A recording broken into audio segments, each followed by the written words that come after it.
mia. Let's go live. I've had a shitty day. It can't get any worse.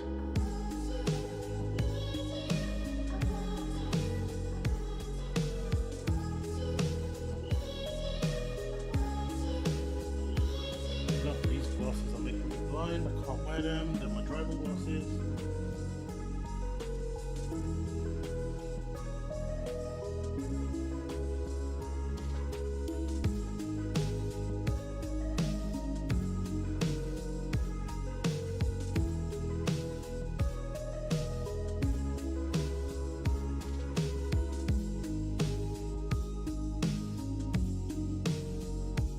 Alright, let's try this again.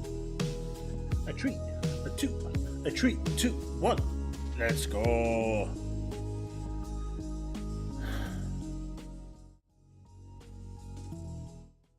What up? What is up, everyone? How are we doing? What is everyone up to? Yo, Anonymous, Woodpit, Jamala, welcome back, dude. Long time no see. Likos, Cesano, Zrogdol.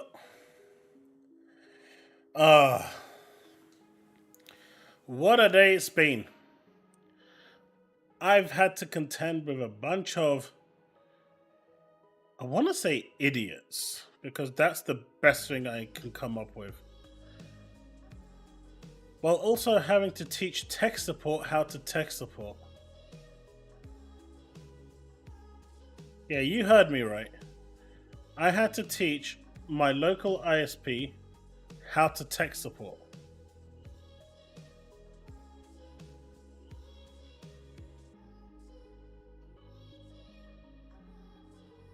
And Sabah Nur. That's actually a really nice name. But so my internet went down today, so I rang them up and it basically come up saying that my router needed a firmware upgrade, right?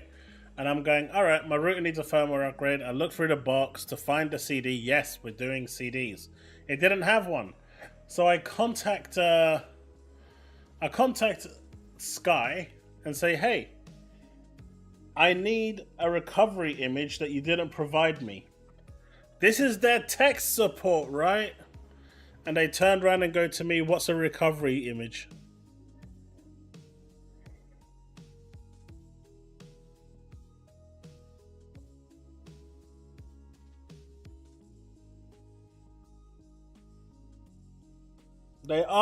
Tech support asked me what a recovery image was. I had to explain it to 4 different tech supports, and none of them knew what a recovery image was.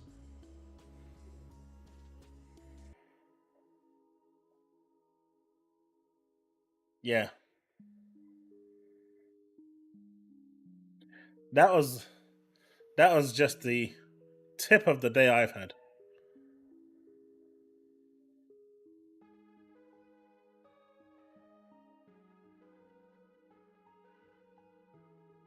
I am supreme. I am high and mighty, for I am Gerald. Steve, basically, I got Sky Internet, right? The 1 monthly rolling contract, and they gave me a really shitty hub, which the engineer came around today and actually saw my router and said not only is it refurbished, but it's like 4 generations old. So we gave them a call today. They're sending us out the latest one. They apologized. But the router just suddenly died today. The firmware corrupted. And so I'm asking them for a recovery disk or a recovery image that I can download off my phone and put it on my PC. And they didn't know what a recovery image was or a recovery CD or anything. This is tech support.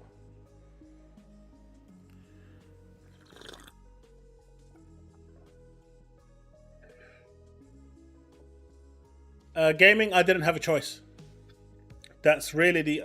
It was either them with a 1 month rolling contract or a year's contract with BT, and I didn't want that one either because I don't know what I'm going to be able to have when I move in about 4 weeks. Look, we say router, you say router. The correct pronunciation is router.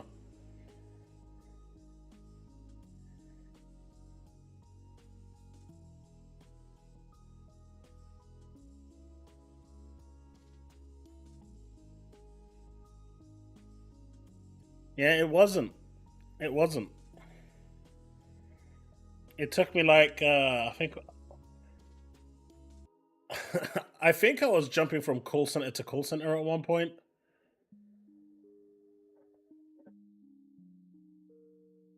But we got it sorted in the end. So hopefully in a few days my new router will arrive and that will be the end of that. Because it seems the problems that I've been having with this is the actual router, because the guy engineer came around today and said there's nothing wrong with the line at all. Hey Rabbi, how's it going? Timmy! How's it going, Timmy? But man, the actual chaos out there on social media by just everyone being just completely and utterly just hell, I have no idea what's going on. A really amazing showcase just took place, lots of games, and people are still upset. You can't make this up.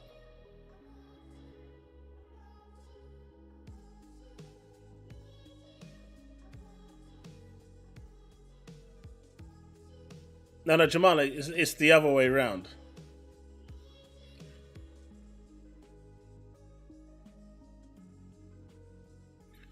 Like how we say aluminium.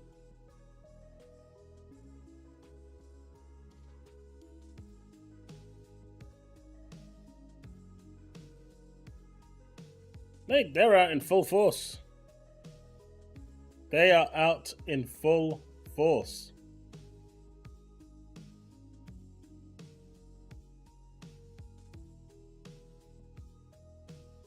I love that showcase. All I wish is that they announced old COD games. I'm really surprised that they didn't.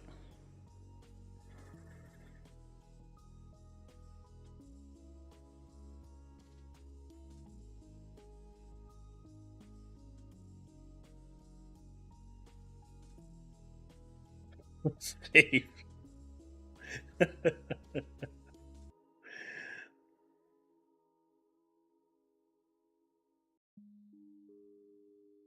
Just everything. Oh, Indiana took a hit. This took a hit. You know what? I can't even be bothered with it anymore. There's some great games coming, and it's coming day one to Game Pass. That's good enough.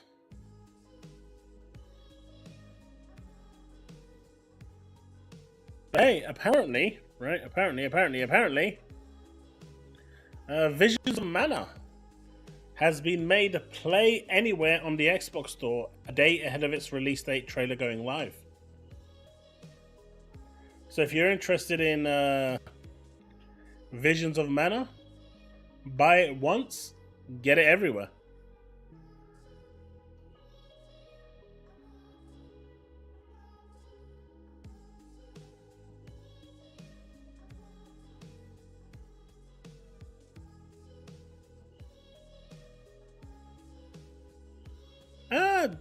Steve, they could sprinkle a few now, sprinkle a few in a couple of months. They don't have to drop everything in one go.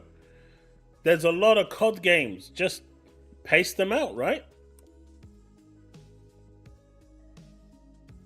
Rabbi, I am doing good, thanks. How are you?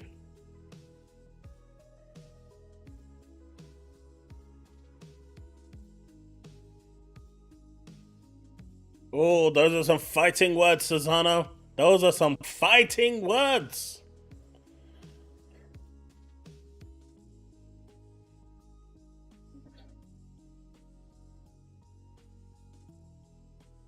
Apparently, in one of the image, basically they had two still side by side. Let me see if I can find it. Let me see if I can find it. I mean, there's a lot going on.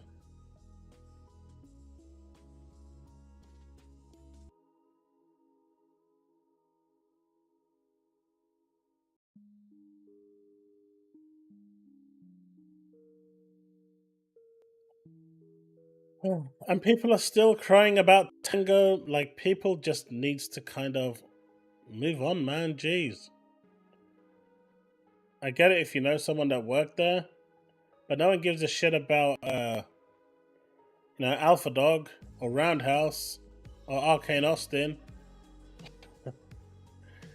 It's so weird. So fucking weird.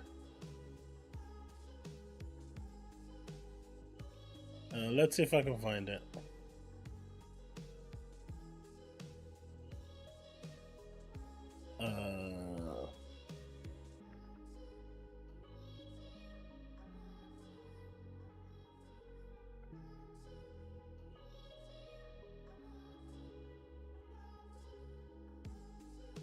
Nope. Searching for that was definitely not the right thing.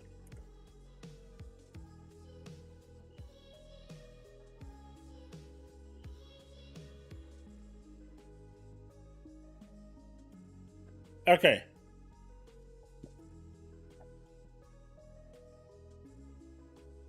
So they're using this still frame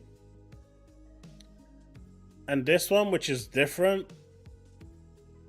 You can see it's different, right? This one's a lot more zoomed in. This one is more zoomed out. You can see more of this guy.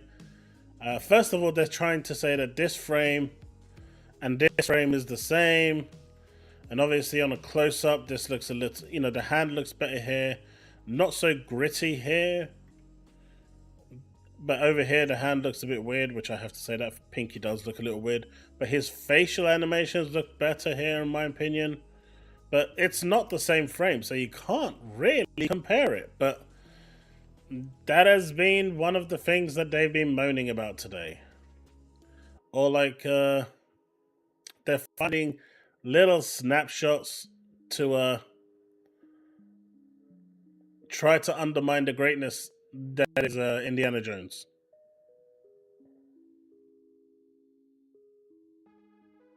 Oh, I saw that. I saw that. That one sounded way entitled. I still think Jeff was wrong. I still think Jeff was wrong. At the end of the day, there's some common decency, but don't expect people to know you. Halo, Gears of War, Fable, Perfect Dark, Age of Mythology, some Midnight. What about them? Did I miss one?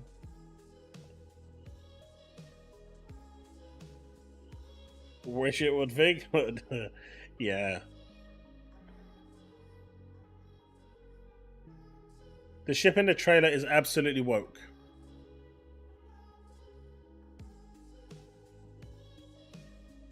It is coming to Xbox. It is coming to Xbox. But you know what? It's coming to Xbox.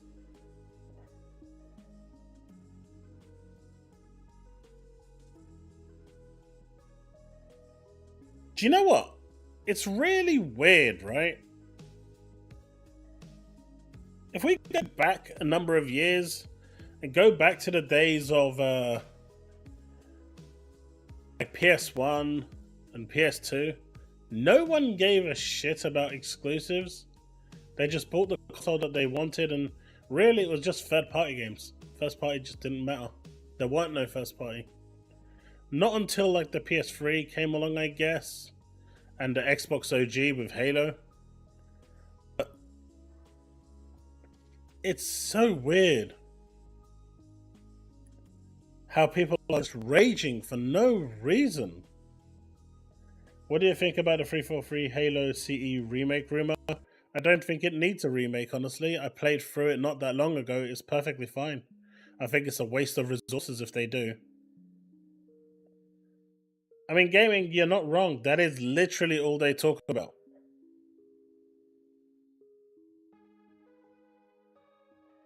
That is all they talk about.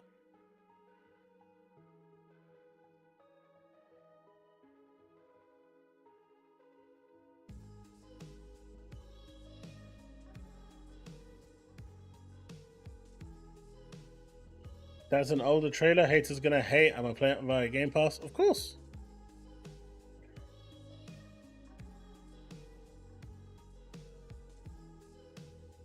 Halo, Gears, Perfect Dark.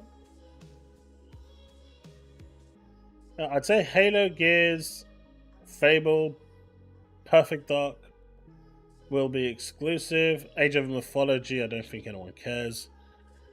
South of Midnight, maybe. State of Decay, maybe. Dragon Age is a third-party game. Starfield expansion will probably stay exclusive. I don't think they're two different frames. I think it's actually upgraded. His beard kind of gives it away. He's grown a full 5 o'clock shadow from the left pick. Yeah, but like the actual what is it? Oh, I've lost it. I've closed it. The actual frames are different. One is way closer and the other ones you can see the guy more. So they are different frames.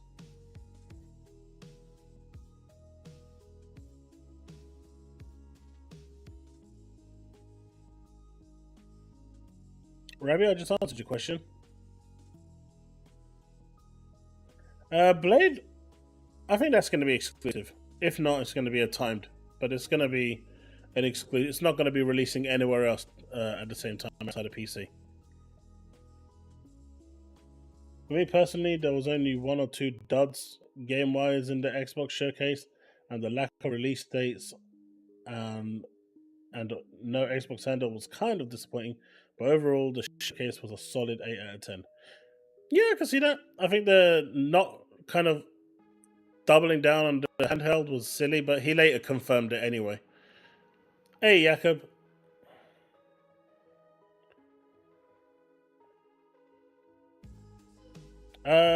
Probably in about 100 years, bag. So, if your friend is still alive by then, great. But I think maybe his kids might get to play it. I don't think he'll play it in this lifetime.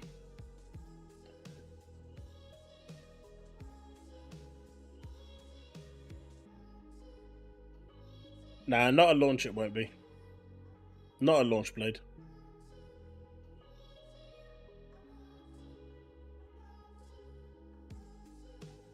I'm excited for Blade, wait for people to call it woke for having a black.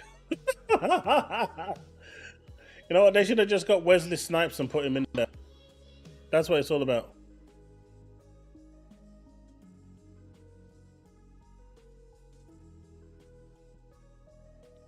And what are these platforms? Nintendo? Stadia? Ouya? PC? Cloud? Nothing was specified. It was pretty vague.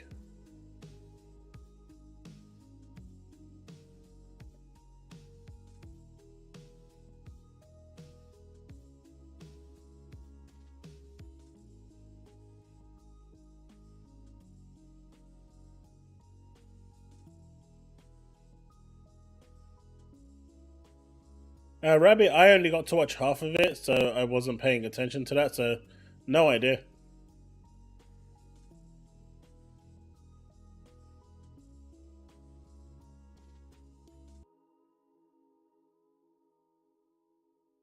Yeah, I don't get the hate that the new Joanna Dark face is getting. It's kind of silly.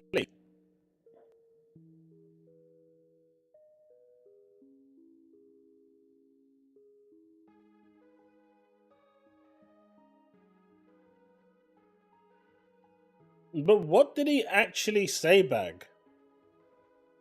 He said a whole bunch of stuff without saying anything.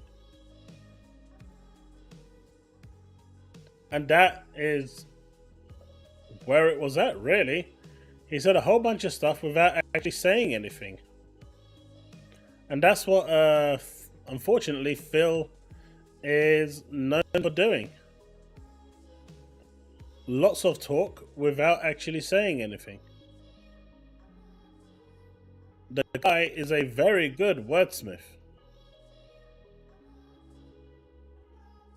He's extremely good at being a wordsmith.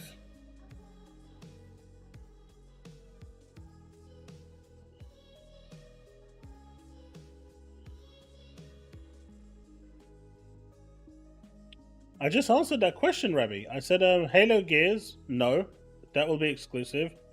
Fable and Perfect Dark will probably stay exclusive. Age of Mythology will go wherever it needs to go. South of Midnight probably go multiplayer eventually. State of Decay will probably go multiplayer. Dragon Age itself is a multiplayer game anyway, and Starfield expansion will be exclusive.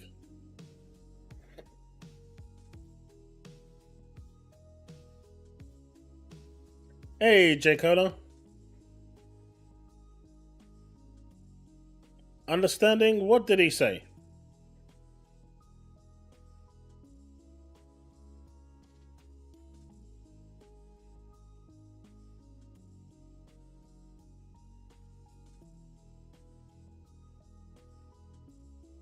I'm actually not sure, Anime, if he actually threw any jabs at PlayStation. Do you know? Let's play that clip because I actually have it. I think this is the one. I think this is the one. So let's actually play it, right? Let me stop. Let me lower the VLC. So let's play this and let's play this.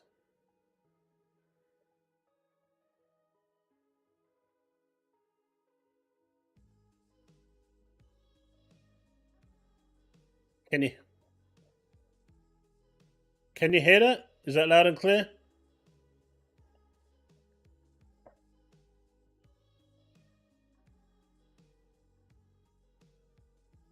Having slight audio issues? What's up?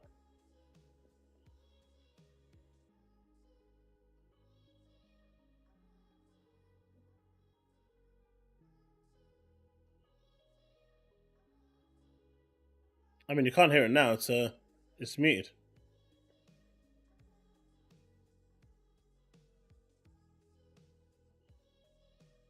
You can't hear that?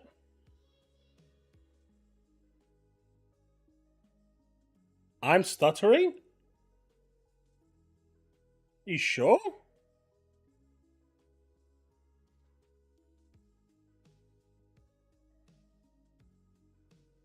No sound at all. Okay, let me fix that.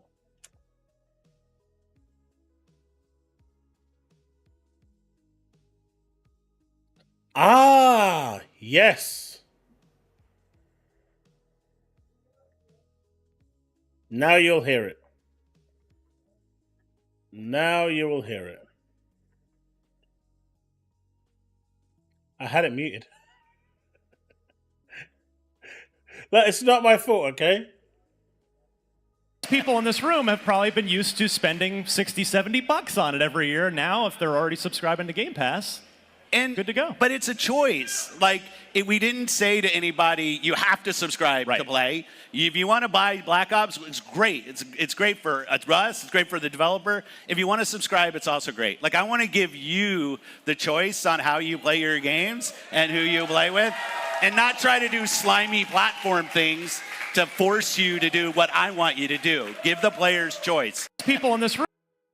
So, I'm not actually sure that was aimed at Sony. I know a lot of people are taking it as a dig at Sony, and, you know, even I originally thought it was a dig at Sony.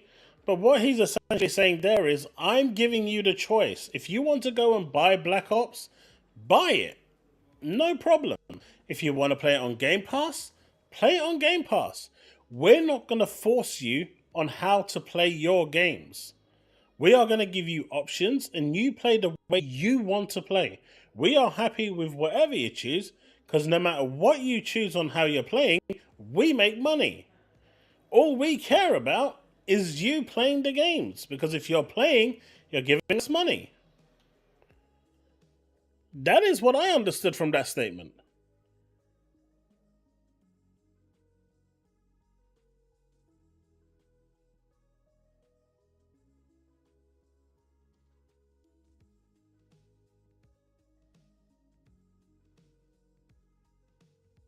I mean, what is PlayStation doing? Like making, is it because of their exclusivity?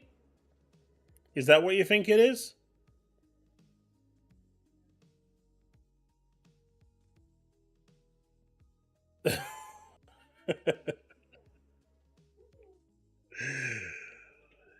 Initiate Order 66.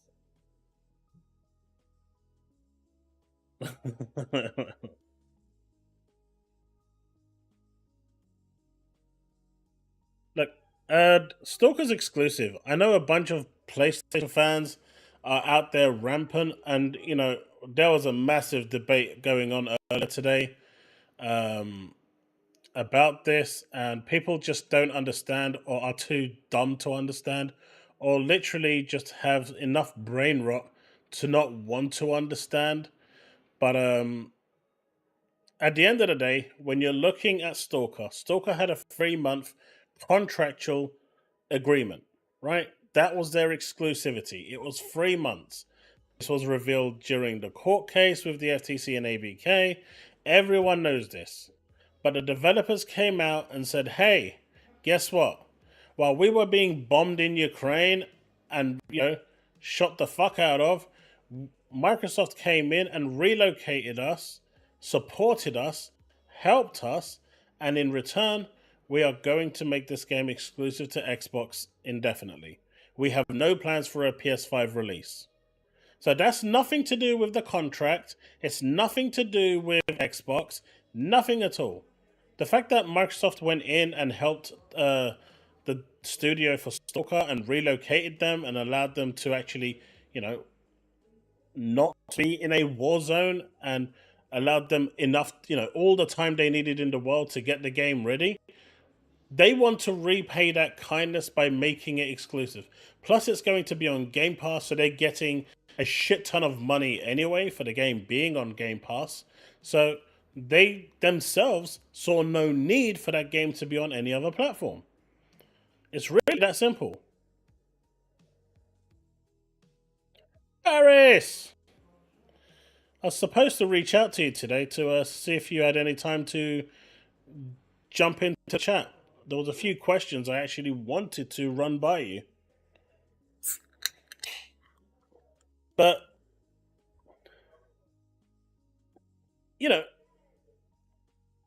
Stalker 2 is going to stay on Xbox.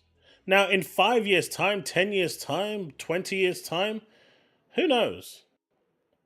But as of right now, until the developers come out and say something different, it's exclusive. And this isn't even an exclusive done by Xbox or by Phil or by Microsoft.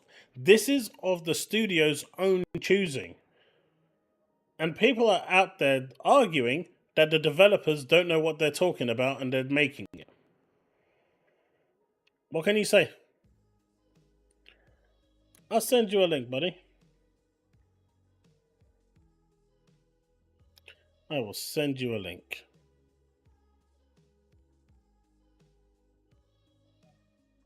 Yeah, I was supposed to reach out to you earlier today. I'm sending it to you via Discord.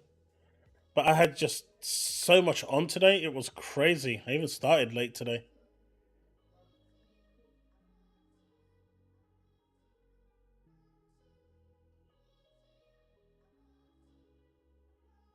But yeah. It's Paris indeed can see the future.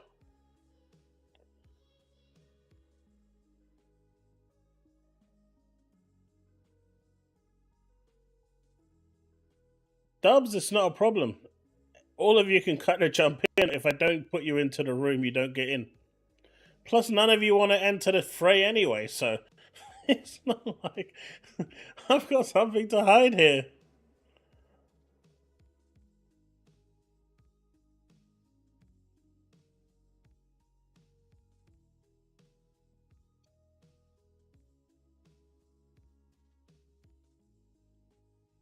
But yeah, once Paris sees the link, he will jump in. I'll get him in. But I thought this was kind of cool. So we were talking about, perks for Game Pass and Xbox when it comes to Call of Duty. All Game Pass Ultimate or PC Game Pass members will have access to the Call of Duty Black Ops 6 beta at no additional cost. If you're a PlayStation user, you have to buy the game to get access. Hey, what's up, Paris? Hey, how you doing? Not too bad, man. Not too bad. How was your trip to London?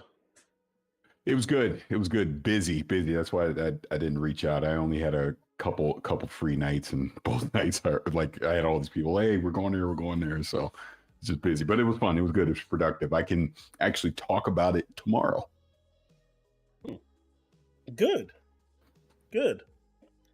So, I mean, the Xbox showcase was phenomenal. I think we can all agree on that. It was an amazing spectacle. Gears E-Day was my clear game of the presentation. It just, man, that just blew me away. I'm so happy it's coming, and seeing Dom was great. But what was your actual highlight of a game? Mine was Perfect Dark. Just because we got to finally see it. They gave us extended gameplay, and it looked good. I think it silenced a lot of the doubters of what the initiative and Crystal Dynamics have been doing with that game. And and I'm a Perfect Dark fan from back in the day, so it's been long overdue for it to return. So to see its gameplay debut look that good, that was a pleasant surprise for me. I would probably say second for me would be South of Midnight. I really enjoyed seeing that as well. That looks really interesting, doesn't it? Yeah, it does. It does. I hadn't, honestly, like when I first saw it, like the whole stop motion thing really put me off, and the actual introduction trailer really just didn't do it for me. But now, when I actually saw the gameplay, I'm not sure if you've played a game called Kenna Bridge of Spirits. Yeah, I did. Yeah, loved it. It's a fantastic game, right? And I'm really happy it's coming to Xbox. But it reminded me a lot of that in terms of like the boss battles, the traversal, just the way the game was designed. It was very kind of akin to that, and it really drew me in. Yeah, I could totally could see that. I didn't even think of that kind of comparison, but now that you're saying it, yeah, I can definitely see that.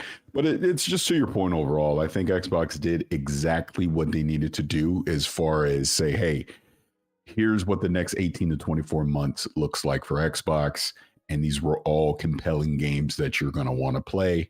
The whole day one Game Pass thing that they put on the majority of them, I think it was good. But here's a question. This is like a loaded question, okay? So sure. Why is Phil insistent on just not set criterias for what is exclusive and what is not? But I think he did. I think he did, though. Did he? Yeah, here's what it is. There is no guarantee that any of these games are going to be exclusive. They are truly, from this point forward, looking at everything on a case-by-case basis. That's how we as consumers need to look at this. I mean, the thing that they're telling you is exclusive is day one on Game Pass. That's what they're telling you. As far as any game, if they decide, hey, we want to put it on more platforms, they're going to do it. That's what he told Ryan. That's how I interpreted that, and that's just going to be the way I see it moving forward. See, that's the thing. But when you say that's the way you interpreted it, that means it leaves it open for interpretation. Of course. I mean, why doesn't he come out and just write the letter of the law and just say, anything that's a legacy title will be decided on a case-by-case basis. Anything that's a new IP or part of Microsoft Studios is going to be exclusive. Anything that's a live service game that's not a tentpole, like, say, Halo Infinite, will spread its wings and fly to other platforms. I mean, to me, that's a very clear statement.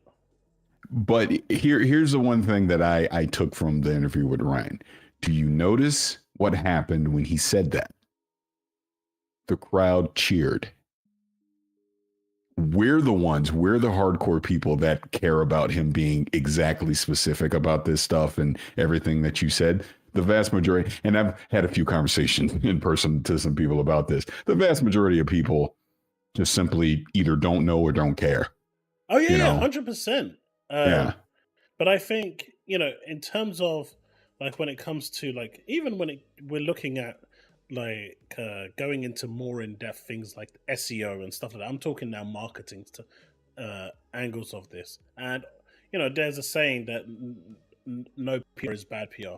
But clearly, bad PR can exist. And even though your SEO reach can be really high, if it's not in a positive light and it's in a kind of a shrouded light, that can do more damage than good, especially when you're looking at stuff like Google Analytics and things like that, where things start to spread out to a wider audience who starts to have that goes away from the hardcore gamers, but starts kind of infiltrating the semi-hardcore gamers.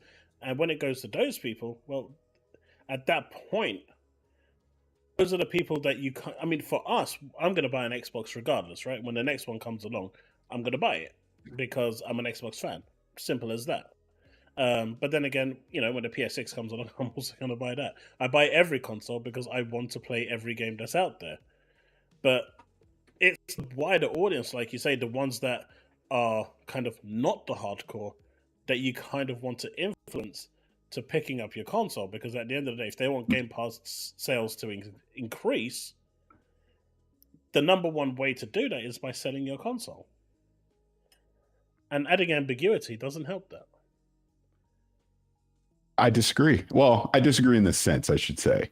I don't think it matters. I think if all the marketing, if all these games are going to first come to your platform, that's going to probably be the incentive to get people to want to go buy that hardware. Because I mean, sure, you're going to have exceptions like Doom, but Gears is not coming day one to PlayStation. If you want to play Gears of War E-Day, you're going to need an Xbox to go play it, right? Of course. South of Midnight, you're going to need an Xbox to go play it. Perfect Dark, you're going to need an Xbox to go play it. Now, no one's told me this directly, and this is just an assumption. The vast majority of their games are going to have a window of exclusivity to the platform, and then after a certain period of time, they're going to go. If they feel like, hey, this will do well on PlayStation, they'll put it there. If they think it'll do well on Switch, they'll put it there. Obviously, PC is going to be day and date, and they're going to continue to do cloud. I just think, here's my thought.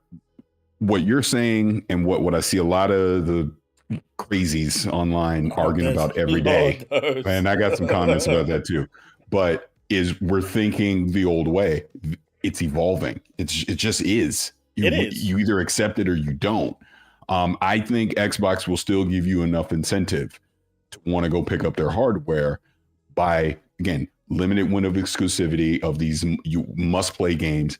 And obviously Game Pass is going to be the big thing.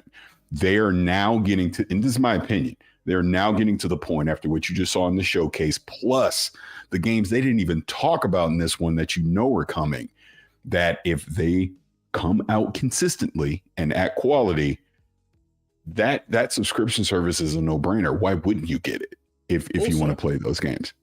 One question that I posed to someone in my chat in the last stream that I did was, why is Game Pass important to Xbox as a console? Like, why should a consumer care to buy an Xbox? Because the question that was posed to me was, I can play Xbox on my TV, I can play Xbox on the cloud. Why do I need an Xbox? And that person is in chat today. I'm not going to call them out because they didn't get back to me with the answer, despite the fact I asked them to go and get the answer.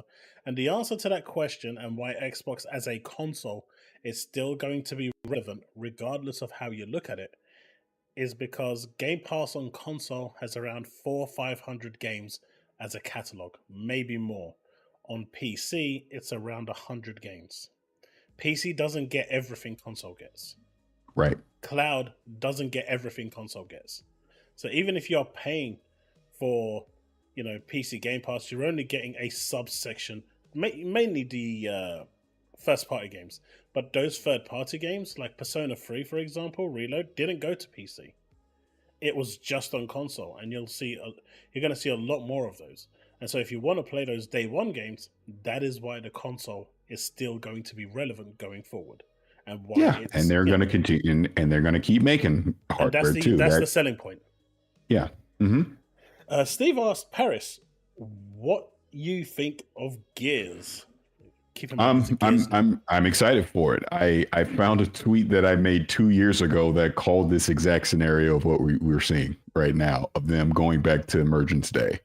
And I've always wanted to see the story of Emergence Day, and them doing this. Yeah, it has me excited. I was lucky enough that after the showcase, we got to sit down with the creative director for Gears of War E-Day. And, they're not going to answer a lot of questions this early, right? But kind of just gave their review of, they discussed it internally and thought instead of like, they're going to eventually continue the story that they left off with Gears 5, but they agreed, hey, let's go back and tell this story of Emergence Day. Let's bring back Marcus and Dom and tell that story from that point of view. And they all agreed on it. Obviously, they're moving to Unreal 5. Talk a little bit about working on Unreal 5 and how good that's been. I mean, hey, they're like, hey, we're the coalition. We've always worked closely with Epic. They're geniuses. Yeah. So I'm expecting the visuals to be off the charts. God, what else did he tell me? Just that because I had asked a question about hive busters and was there anything that they learned making hive busters are going to apply to E-Day? And he said, yeah, there definitely was some things kind of that, one man against all odds kind of scenario is how they're looking at going into E-Day. But he also was saying that just the last 10 years of them working on Gears games, there's been so many lessons learned that they've gotten out of that they're excited to apply those into what they're doing with Emergence Day. So I'm guessing, again, this is just my opinion, Gears 20th anniversary is in 2026, I should say. So I would expect this holiday 2026 would make a lot of sense. You really think it's that far out? Yeah. I mean, why not? Why not just match it? Because think about it. They don't need it. Fable is your big game of 2025. You don't need it in 2025. Look at all those games they announced that are coming in 2025. If they don't slip and launch, that's crazy. I want the bros, man. Yeah. and hey, and they're all on Game Pass. Going back to what we were talking about before, 2025 is loaded. So no, I don't think they need Gears in 2025. So holiday 2026 would make a lot of sense. And not to mention, I'm expecting Grand Theft Auto 6 in 2026 as well. That's just me. So me too. Why not? I mean, a lot of people are saying that it's coming 25, but I think there's a good chance that it's going to get pushed into 26. And if the developers now, the studios are already getting prototypes of the next Xbox, which is also rumored to be coming in 26, they may want to utilize that to make their game the best looking they possibly can. Yeah. By the way, because I'm looking at the screen you have right now from Post Up, that was a really important thing, in my opinion, that Phil kind of kicked the showcase off with about Call of Duty, that moving forward, everything is on whatever platform it shows up on. It's available immediately. I love that. Let's stop doing all this. Oh, you got to pre-order this or do that to get access to the beta or early blah. It's like, no, it's Call of Duty, whether you're on PlayStation, Xbox, Switch, eventually PC, boom. You just get to play whatever it is. All the microtransact, everything's available. Battle passes, all that. They don't have a choice. They did kind of agree. Well, yeah. But good. Hey, good is what I'm saying. Yeah. But no, this is good though. I mean, these are the little perks that I think are really cool. Like with Game Pass, I wasn't sure if they'd actually do anything for Xbox owners, if considering they do own it, because the FTC was trying to go after them really hard by making it parity complete. But it looks like at least there's things like this that Xbox owners can benefit from having the game first. If I had to guess, if you're subscribed to Game Pass, you might see a discount on the Battle Pass or something. Yeah, I'm expecting stuff like that as well. Yeah. I still want a Master Chief skin though. We need a Master Chief or a Marcus Phoenix skin, right? We need one of those. But we'll go to other platforms. It'll be weird. Well, the way that he's saying it, yeah, right? If you go by what they're saying, then it would be, because now you're creating some kind of exclusivity to one platform. Yeah. But that's like an IP thing. They can have a Kratos skin. Yeah, maybe. Like Soul Calibur did back in the day. Invicta says, Paris, do you think indie gets pushed back? I will say I hope not, because you never know. Who knows with game development these days? It's so complicated and tricky. there's always a chance that any of these games could get delayed out of 2024. But I hope not. From everything that I heard, it sounds like it's not. It will launch this year. I think what I was told was the reason you were seeing windows versus solid dates is they didn't want to commit to something like, say, a game winds up getting delayed a couple weeks, 3 weeks or something, right? They don't want to have to now go back and retract something that they said. They would rather be flexible and wait till they're closer to like, all right, we're locked in. Now we can say what the release date is. So here's one more question from chat, and then I'm going to ask you something slightly a little further out. But Kayla says, Paris, do you think branded Xbox games like Halo, Gears, and Forza are going to PlayStation? Personally, I don't think they ever will. But what's your take on that? Yes. You think and it's going to be weird. And it's going to be weird. Like of the 3 listed, Forza, high chance you at least see Horizon on PlayStation. I think there's a high chance of that. And then no one's told me anything. This is just me speculating. Halo is probably the one that, I mean, there obviously already been rumors about the Master Chief Collection and allegedly, remastering CE and Unreal 5. That might be the test case to see the reception of what Halo would look like on there. And then obviously Gears too. So there's definitely a possibility. It would not shock me to see it. Now, when I say that, I'm not saying day and date. I would think after a period of time, they would take the older games and then put them on there. That'd be my guess.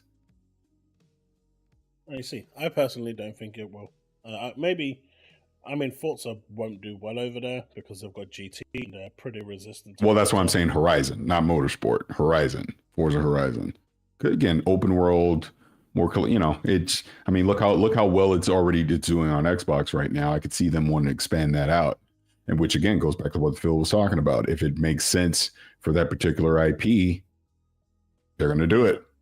I just can't see Gears or Halo going, personally. I think they're too staple to... Yeah, I don't want them to. Let me be crystal clear. I'm not championing this or pushing for it. I think it would be weird. No, I would not like to see it. But, I'm just being realistic about it. I definitely would not be shocked. It just cause too much damage.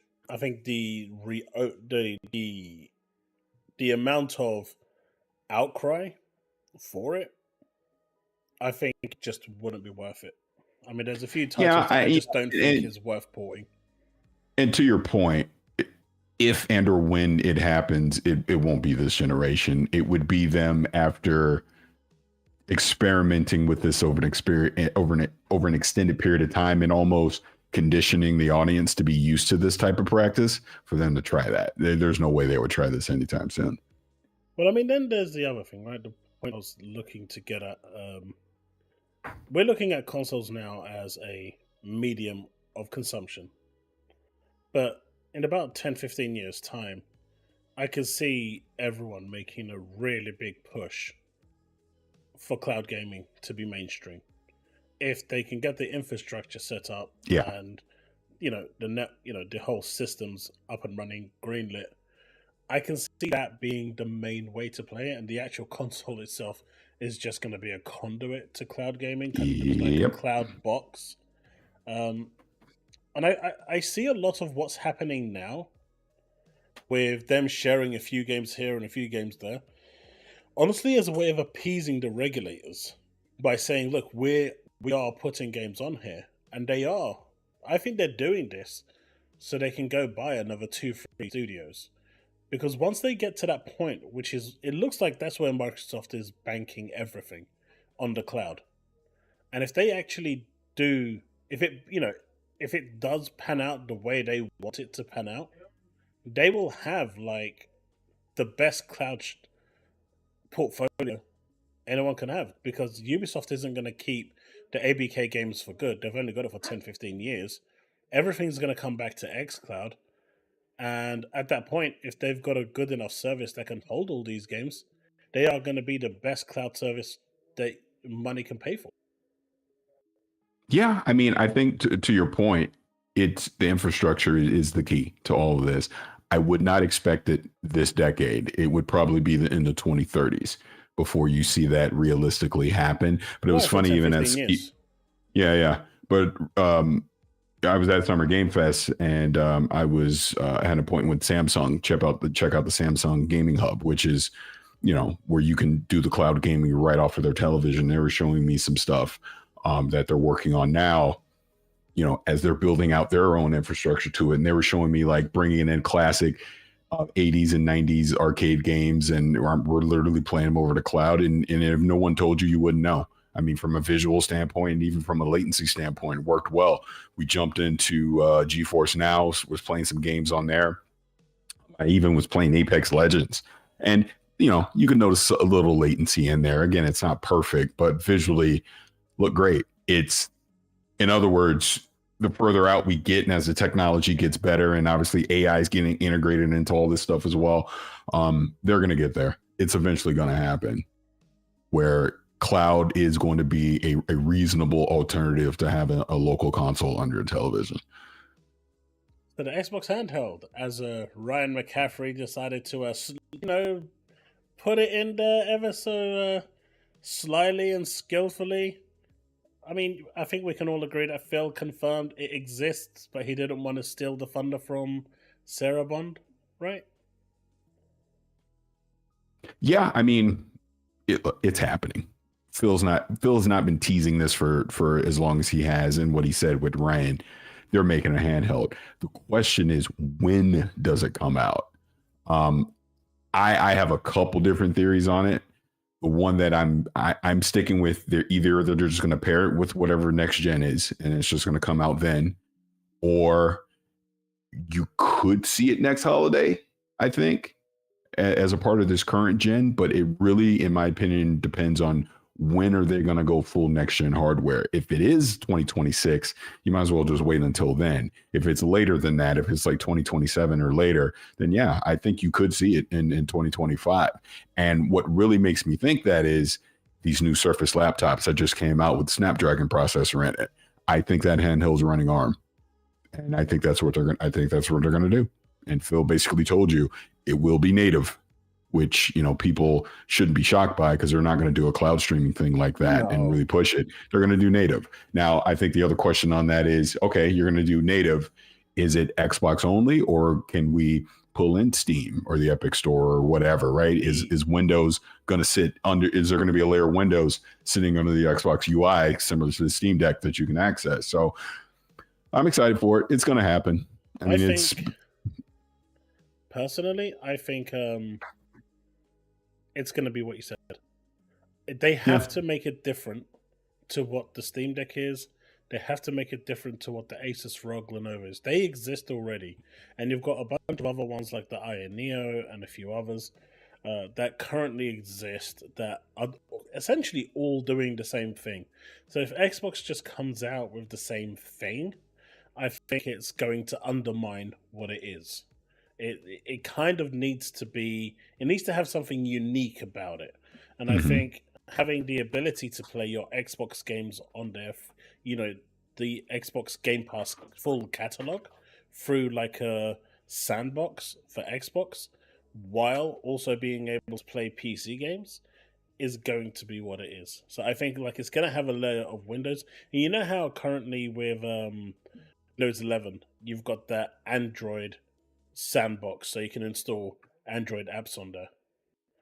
I think they're going to have my assumption is that they're going to have something like that set up, a sandbox for the Xbox OS to sit on top of it if you want to use it, to access your Xbox library, but also give it a choice to access your PC Game Pass library as well as Steam and everything else, because it will have a Windows layer underneath. It would be stupid not to have a Windows layer. So I think the selling point here is going to be that it's going to be a combination of both. The price point is going to be interesting, though. Yeah, that's going to be the interesting part. How do they price this thing? Which Phil kind of warned people during GDC. He said it's getting harder and harder to subsidize these things. So we'll see. Like I said, I think it's probably 18 months away at minimum before you'd see it. So, or before you would get it, I should say. They would probably announce something sooner. It would not shock me as early as this Gamescom to see it teased. But like I said, I would think holiday 2025 probably be my guess. If not, just full on next gen. What would be your ballpark figure for a price point to make it competitive and actually sell and make people go right? To be competitive, it probably needs to be for mass adoption. Because remember, we're getting a new Switch. It's going to be out next year too. So I don't know, $4.99 maybe. They reckon $500. Yeah, maybe. We'll see. I think up to $600, I think it'll be alright based on the form factor, and depending on how much memory it gives it to you. Right, battery life, all that storage, whole thing. Yeah. I think after $600, it's going to be a hard sell. I can't see them doing it for $400. They're going to have that's huge subsidy, but somewhere between $550 and $600, I think is going to be a good price point. Yeah. Oh, what did you think of G-Mania says, my highlight was when they showed off the new 2 terabyte Series X because it gives me hope they still care about physical games. What did you think about that? Like, there was no real, outside of the outside shell, and thank you for that $5 Canadian dollars super chat, G-Mania. Outside of the shell and like the recoloring, especially with the digital console as well. I mean, a lot of people are talking about that at the moment in a negative light, but I don't think it's negative at all personally. I think it gives people choice, and choice is always good. But do you think they should have maybe made a few changes to the actual Series X special edition, or do you think just increasing the memory was enough? Yeah, I got to see both in person. I actually got to get the video from Danny. Yeah, because we did a whole video with both of them, kind of talking about what we liked and what we didn't like about them. My thing is, did you really need to modify what it looked like or anything? I guess not really. I mean, the fact that you added another terabyte of storage in there is probably enough. The price point, I see the pluses and the minuses of it, because what is it, $600? I guess. Yeah, I mean, if you really think about it, at getting a whole nother terabyte for $100 is probably about right, I guess. It's cheap. Yeah. So price, I guess, is okay. Because if you wanted to add the other terabyte on your own, you're going to wind up spending more than that. The one that gets me is the all digital one. I think the all digital one being $450 isn't cheap enough. I wish it was $399. Yes, 100%. That's exactly what I said. I said that the pricing on that was totally wrong, and it should have been $399 if they actually wanted to sell it. Yeah, and as far as that goes, from a size standpoint, it's no different than they just took the disk drive out. Other than that, the tower and everything is the exact same size as the other Series X. So it's just white. It's white, and it doesn't have a disk drive, and it's $50 cheaper. I mean, it's really the only difference. But if the airflow is I know there's some of the I know they upgraded some internal, like someone in the chat saying the Wi-Fi and all that. I think they did. Right? There's no confirmation on that at all. I thought they did. Wait, now I gotta go back and look. Now I gotta go back and look at my notes. That was supposed to be for the other cylindrical digital one, where they were going to update all of that. Nothing for this one was actually mentioned, announced, or said. So it's unclear whether this one had it. The only thing I can think of is that with the disk drive being gone, it might improve airflow a little bit, so the fans can push a little harder when it's getting a little hotter, to give it that little bit more, even if it's like 2 or 3%, whatever. Actually, you know what? Yeah, they did not specify that. I'm looking at my notes now. So I think it's identical as far as that goes. I don't think they upgraded anything. Did you see anything about the new controller? Because I know a lot of people are asking about the new controller. Yeah, there was nothing about the new controller. But you also got to remember this, though, because I had multiple people tell me this. There's a lot of things they could have shown that they didn't. And you're probably going to see some of that at Gamescom. So we'll see. And Gamescom does have a precedent, because I was there when it happened, of announcing controller hardware. Because when they put out the Elite, I guess it's the current Elite controller. I forget which version, but the Elite controller that was there at Gamescom, and I was there. Okay, I'm going to put you on the spot a little bit for this one, and you can Uh-oh. choose not to. You can choose not to answer. I'm giving you that freedom. But there was this clip that was taken. I'm going to let you listen to it. It's only 30 seconds long. It's not very long. Now, there's been little bit of a debate in the chat when I started streaming at who this was aimed at, and I want to get your perspective because my view is that it wasn't.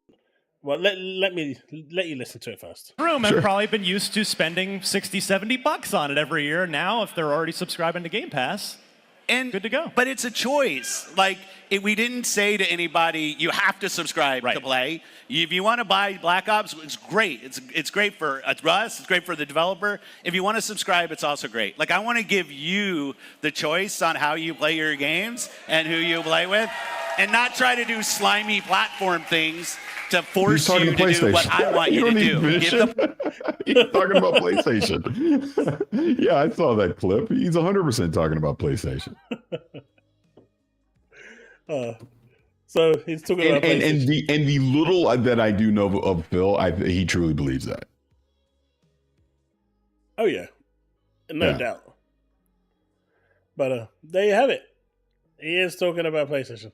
I just thought I kind of had an inkling originally that he was talking about PlayStation, but I also thought that he might just be trying to tell the community, I don't want to be that guy. But I guess he could be referring by that guy to PlayStation itself. But yeah, that was straight. I mean, there's been a lot of commotion with this one. Yeah, this one was interesting. It made me laugh. Yeah. All right, chat. There you go. You've heard it. Even Paris thinks it was 100% spearheaded straight at PlayStation. When he turned around and said, if you're an Xbox gamer, I want you to know that you can either buy the game or play the game on Game Pass. Do you think he worded that a little bit harshly, or do you think it came out worse than it was supposed to? No, I mean, I took it as, I didn't think it was harsh because I guess it's stuff that I've been saying for a while too. No one's forcing you to subscribe to Game Pass. If you just want to go buy Call of Duty, just go buy Call of Duty. You don't have to subscribe to it. What aspect? When he came out and said, in regards to games going multi-platform, and he said, some games will be appearing on other platforms, on other screens. But if you're an Xbox owner, I want you to know that you can buy your games or essentially play them on Game Pass. And he kind of stopped there. And I thought it was it almost felt like he got jazzed up and frustrated at the question. And it almost felt like he hit breaking point. It felt like he went out of character, if you know what I mean, because he kind of sped up and really said it with a little bit of frustration and aggression. And I know he's getting a lot of shit, especially on social media. So it's possible that was the case. Well, being a person that was in an entire interview that was Grumpy Phil, I know what you mean. I mean, I don't know. I mean, I guess, like I said, I didn't view anything that he said during that point as frustration or anything. I just think he was just being clear. Like, hey, if you're on Xbox, I'm just giving you choice to do what you want. And I'm also letting you know that some of these games might show up elsewhere. But if you're on Xbox, you get the game how you want to get it. If you want to get it through a subscription service, do it. If you want to buy it, do it. Doesn't matter either way. What was your verdict on the showcase? 10 out of 10. 10 out of 10. I'm glad you said that because that pivots me into something I did want to come on and talk about. Go for it. Thank you for that $5 super chat, Adidas. I'm sure you know about the little kerfuffle I got into last week with Mr. Dreamcast guy. I'm just going to give you the backstory on it because this actually leads me into this weekend as well. So I was at an Alan Wake 2 event in last September, and he was there. And it's important that I say he was there was because earlier that year, he had me in a video and took me completely out of context of what I was saying. Remember how you and I even first interacted was I saw you talking about me on the video, and I hit you up privately. We had a conversation. It's been cool ever since, right? Well, anyways, 100%. I tried to reach out to him because I didn't appreciate him taking half of something I said to make it sound like I was saying something I didn't. Mm-hmm. And I reached out to him, no response. Okay, fine. I see you in person. I'm going to approach you about that. And I did. And he immediately backtracked and tried to act like he couldn't remember it, but then was apologizing. And I was like, look, man, just keep me out of your videos. I don't want to be in your videos. Don't misquote me, blah, blah, blah, blah, blah. I go, if I need to be taken to task about something, that is one thing. But if you're just doing it for console war, whatever you're doing, leave me out of it. It's basically what I said. And we're fine having casual conversations at that point.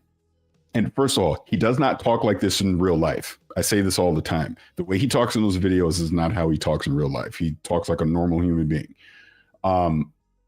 So then he casually threw out, and Danny Pena was with me. He casually threw out how, yeah, you know, the Dreamcast guy character, you know, I just play that up because I got to play up to my PlayStation audience, you know, with those videos and stuff, because that's how I pay the bills. He doesn't remember that, though. And me and Danny looked at each other like he lost his mind. Like, wow, really? Okay. Mental note, moved on. If you've seen me on other shows, I have mentioned this without saying his name because that has stuck with me that he would just casually admit that. Then we get to last week. I'm kind of funny. I said Xbox Showcase was going to be a 9.5. I was feeling pretty confident about it, and I gave my reasons why. So then I tweeted about it. And then he quote tweets me and did an LOL. I'm not going to lie, that kind of triggered me because I'm thinking, dude, why are you commenting on anything that I have to say after we had a conversation and you told me how you don't believe none of this stuff? And then I saw his interaction with Rand about the 4 out of 10, blah, blah, blah.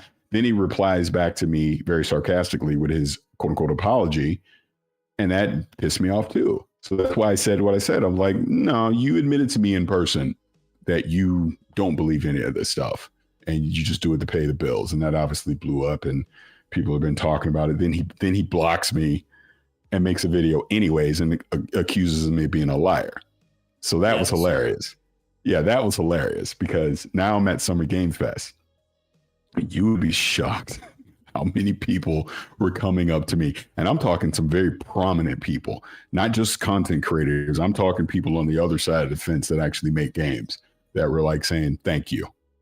Thank you for saying that. Thank you for calling out, because you can watch his content and it's just clear as day. He doesn't believe anything he's saying. You've seen the way I've been dissecting his content left, right, and center, because there's literally nothing he says true. But there is something that I'm going to add to what you said, that only a few people in chat who are actually close friends of mine actually know, because I mentioned it to them. And I'm not going to mention where this comes from. Not here anyway. But did you know that number one, for example, Hellblade 2, he had a review out on embargo, but didn't receive a code? I'm not shocked at all. Yeah. And there's a number of other games that I know where he's had the reviews out on the embargo date where he's not had a review code. And I know at least from 2 people, 100% confirmed, where he's actually blacklisted, yet somehow says that he's got the codes to actually do the reviews. So I don't even know if he's actually playing these games. He's not playing these games. And I've heard something similar too. So that doesn't surprise me at all that he does that. Again, the man told me to my face. He does this. He purposely riles up the PlayStation audience with the negative Xbox stuff because it pays the bills. Ha ha ha. End quote. That's what he told me.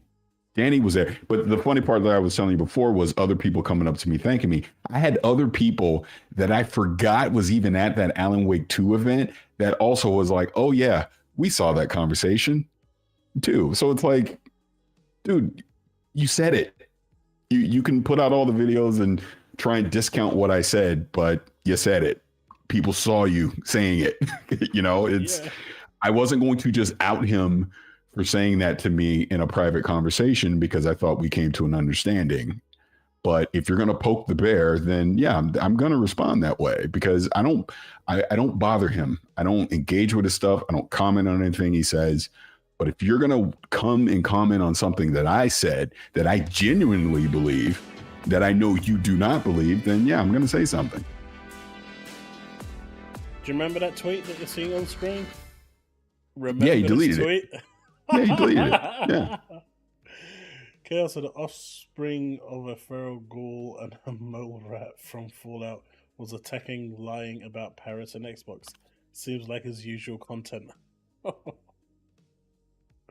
Yeah, he doesn't have many friends indeed at the moment. No, I will say this without saying the name, but one of the bigger YouTube content creators was at Summer Game Fest, and he just told me how much he despises this guy. Like, that he's just literally like the scum of the earth. Because what it is, and I agree with the conversation we had, what he was saying was he makes all of us look bad. He makes the general audience doubt all of us when you're that disingenuous. Like, well, do any of these guys believe what they're saying? Or are all of them trying to grift us? Like, it's just bad because even when I said I saw comments, people were like calling me a grifter. And I'm like, what are you talking about? It's like, what am I grifting? What if people were trying to call me a liar? And I defy anyone. Show me where I've ever lied about anything that I've said. It doesn't exist. You may not like what I say, but I mean what I say. Yeah, and that's fine. But yeah, I mean, I actually forgot the guy existed until a couple of my community were like, "Hey, can you react to this video because it's I think you'll like it."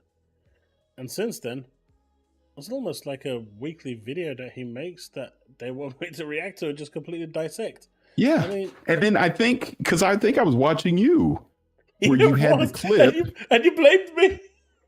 Yeah, no, but you had the clip where he literally was bragging about, look at all the views I get on my negative Xbox videos. Yeah. It's like, dude, you're telling on yourself right there. I didn't even have to do it. You told on yourself. Yeah, it's true. Yeah, he actually said it himself. That is very true. That's the one I was laughing when he actually exposed himself completely. Like, there's no shame with this guy at all. No, zero.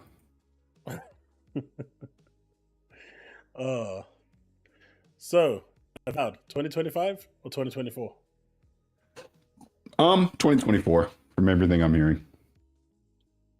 It looked so much better, didn't it? Yeah. I mean, it's fully on Unreal 5 now.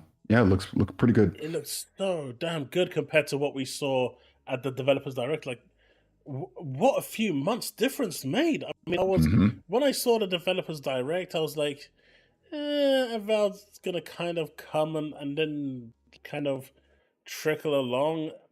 But what they showed at the Xbox showcase, that blew me away. I was very interested with what I saw there. It just looks so much more polished. It just looks so much more refined. So yeah. And I've said for a long time, I am genuinely excited about a fully Microsoft funded Obsidian RPG. In other words, we're giving you this budget. We're going to allow you to make what you want to go make. So I am definitely excited to see what Avowed ultimately will be. I don't know if you've seen that extended from the Xbox podcast. Yeah, I mean, even just what Carrie was talking about in there. I want to play it. Third person, baby. I'm so happy they've got third person. I like my first person games, don't get me wrong. But the fact that it didn't look stiff in third person and it actually worked, I think that was a really, really smart move. That's going to get a lot more people to connect to it, I think. Yeah. So that was a really good move. So JH Cola asked, Paris, I'd like to ask you something. I am a huge fan of character creation. Will there be one in Fable? I have no idea, but I don't think so. I don't think there will be, but I don't know anything. I don't know. I have no idea. I would imagine there's at least gonna be a male character compared to the female one that they've been showing so far. But yeah, I have no idea. Because it's a bit, I don't know. I always thought with Fable you kind of get to create your own character, but this one Maybe does you're right. look a lot more tailored. Yeah, that's what I mean. So yeah, I don't know what ultimately Playground's going to do because they've clearly not talked about any of the actual features of the game. I mean, just the 2 trailers they've shown. I mean, the second one showed very well. I mean, I'm looking forward to it, but yeah, I have no idea. Please God, no character creation. John doesn't want one. I mean, if there's a character creation, the first 3 hours of your time playing it are pretty much going to be designing that character to your perfect specification. But I guess if that is the direction Xbox is going, which I think it makes sense to a certain degree, I think having it being a case by case. Personally, I think tentpole titles should stay. I don't think they should go. But I think ZeniMax and ABK, Legacy, whatever, if they want to make those case by case, I think that's fine. But I still think tentpole titles, like the original foundations of what the Xbox brand is, I think that should stay. That's my personal opinion. Yeah, and I agree with you. I think so too. And I really think they'll do a lot of damage if they decide to put Halo elsewhere. I think PC's fine, but yeah, I don't know. It sounds weird. There was a lot of rumors going around before the Xbox showcase about the potential of a potential PlayStation game IP coming over to Xbox. I heard it from a few places. Some actually reliable, a couple reliable, but nothing came from it. Have you heard anything about this? You might not be able to talk about it. If you have, that's fine. No, I mean, I've vaguely heard something similar to what you're saying, but maybe it was just Lego Horizon going to the Switch and they just misinterpreted it. I don't know. And PlayStation's third party now that Horizon's gone to Switch, right? Yeah, they all are. To me, arguing over this stuff is pointless. I just want to hear you say it. Yes. Okay, clip it. and ultimately, it's not a big deal. Fine. No. Whatever. I mean, they are having a complete meltdown with that one. Yeah. It's been fun mocking them. It's been fun mocking them with that one. But yeah, man. I think the showcase was great. You gave it a 10. I personally gave it a 9. I would have... For me, I think if they added, say, like maybe a little glimpse, a teaser of maybe the shell of what the handheld would potentially look like, or maybe announce like a Blue Dragon, like a proper JRPG, I think that would have, or even a Banjo-Kazooie. I think it was missing something like that. I really wanted Banjo to be there for all the rumors that were going around. But overall, I think it was their best showcase that they've had in a decade.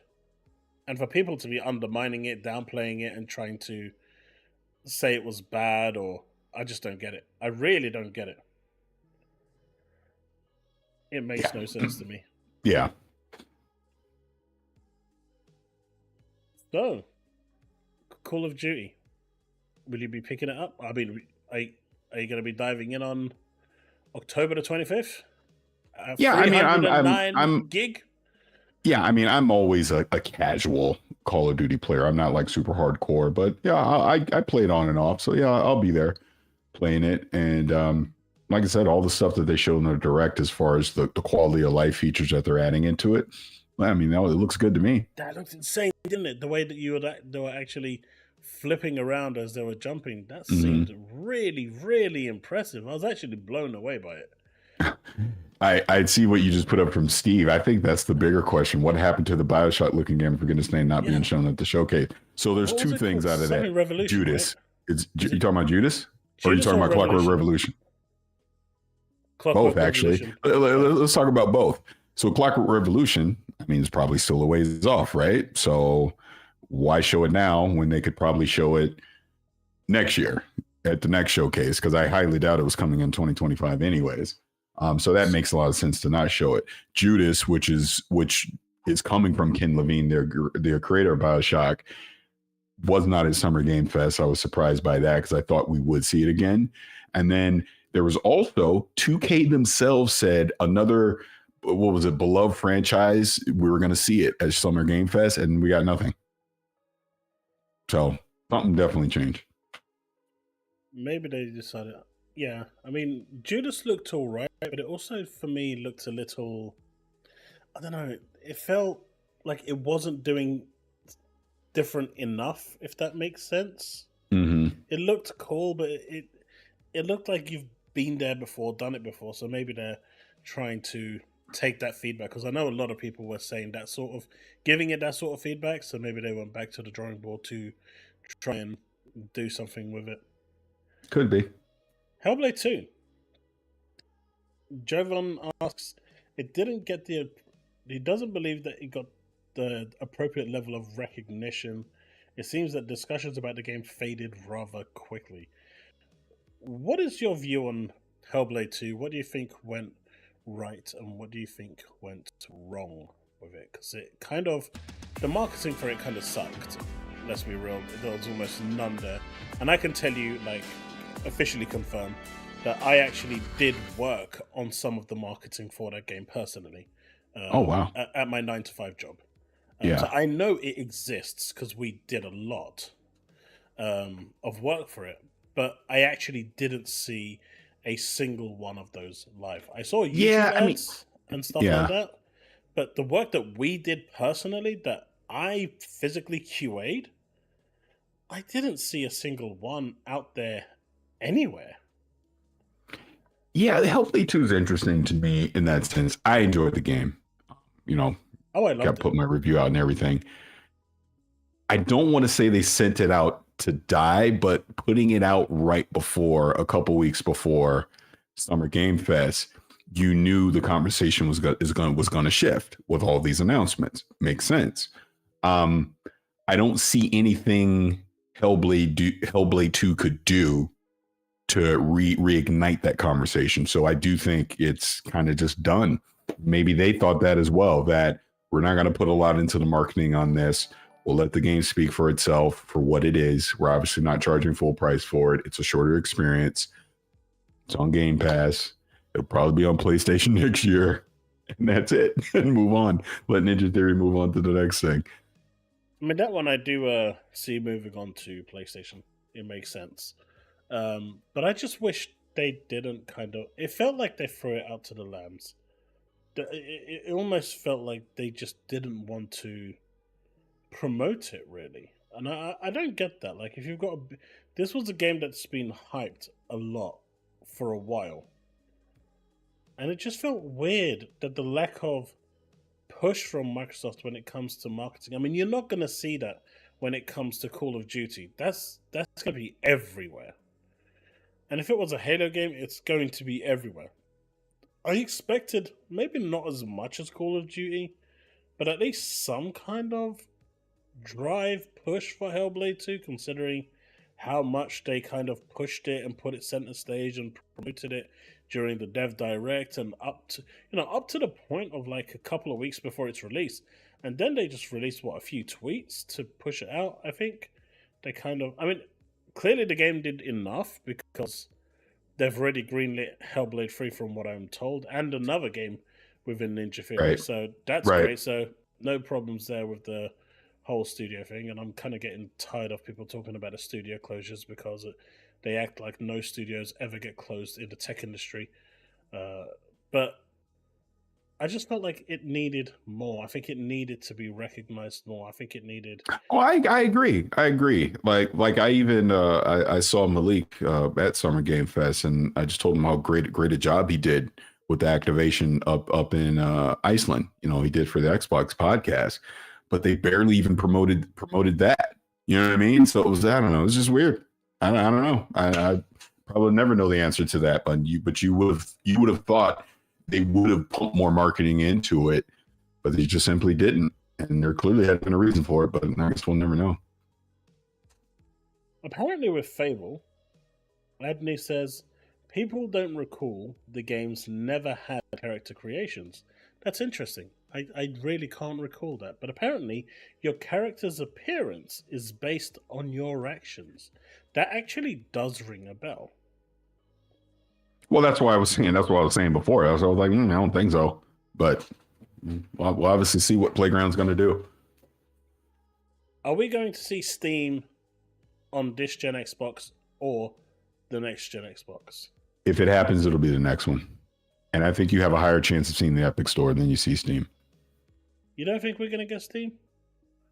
Steam doesn't need Xbox. Epic probably does. I mean, like, let's put it this way: Xbox and Epic would be a very symbiotic relationship. They would need each other, whereas Steam doesn't necessarily need to partner with Xbox on anything. No, but now if it's just an open platform device that you can just install it, sure.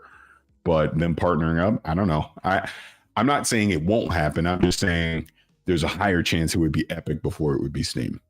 Right. Because to me, what has Steam got to lose? If you're an Xbox gamer and you've got no intention of buying a PC, by having the Steam launcher on your platform, and there is a lead-up question to this that I'm going to ask you, but let me ask this one first. What has Steam got to lose by putting Steam on Xbox outside of getting more money? No, nothing. The only fear would be potentially just Game Pass cannibalizing sales or something like that. Again, I want to be clear. I'm not saying it won't happen. Anyway. I'm not saying it won't happen. Yeah. I'm just not seeing any negatives here. Because at the end of the day, if Game Pass is going to cannibalize the sales, as you said, it's going to do that anyway, regardless of whether it's there or not. But by having... And Game Pass won't be integrated with Steam. It's not going to be that sort of integration. It's just going to be the store that's available for you to buy games if you want to. No, so understood. I understand 70% revenue for and that's why I'm trying to just be clear. I'm just saying you would probably see Epic before you would see Steam. I'm not saying Steam wouldn't happen for everything that you're talking about. I'm not debating that, Gabe would be 100% against it or anything like that. I'm just saying Steam doesn't need to be a part of it. Oh yeah, they would choose to be. Whereas Epic kind of needs it. This is what I'm saying. Epic would absolutely do it. Yeah. And so my lead-up question to that was this, and this is going to be a interesting question, I think. If Steam does go onto the next Xbox, let's say Steam, Epic, whatever, they've got like a Windows platform on there, or they make a partnership, and they get those launchers on there. At this point, if they do that, the next Xbox pretty much has to be a PC. I mean, in order for it to run the Steam games and the Epic games, it's going to have to be an X64 PC. That's fine. But putting yourself as a third-party studio, at that point, you wouldn't really... If Steam was on there natively and Epic was on there natively, what reason would you have to create games specifically as a third-party studio for Xbox? And that's the $1 million question. That's why what we're thinking it's going to be probably isn't 100% what it's going to be. For exactly what you're saying. If it's just a hybrid PC, why the frick am I why am I developing anything for Xbox? If people want to play that game, just play it off of the PC side of it. You know what I mean? And now I don't, but then again, they still got to give a 30% cut to Steam. I don't know. It could still happen, I guess, but it does lessen the incentive of it, I think. Yeah, because at that point, essentially all they need to do is have 2 extra profiles, right? One profile for the next generation Xbox, one profile for the handheld spec. And so when you boot it up, the API just looks and reads what it's actually running. If it sees the Xbox Fat API ID, it switches to the Xbox Fat profile. If it sees the Xbox handheld ID, it switches to that profile for the handheld automatically. So technically, you still get that kind of console experience. that would be how I see it working. But it does feel like if they, and a lot of people want Steam to go on Xbox like natively, and I see that a lot. But I think the ramifications of that could be very, very. I mean, if they go down that route, there's no turning back from that. I don't see developers actually bothering creating anything because they won't need to. At that point, just make it on PC and Xbox gets it natively. It's going to be interesting.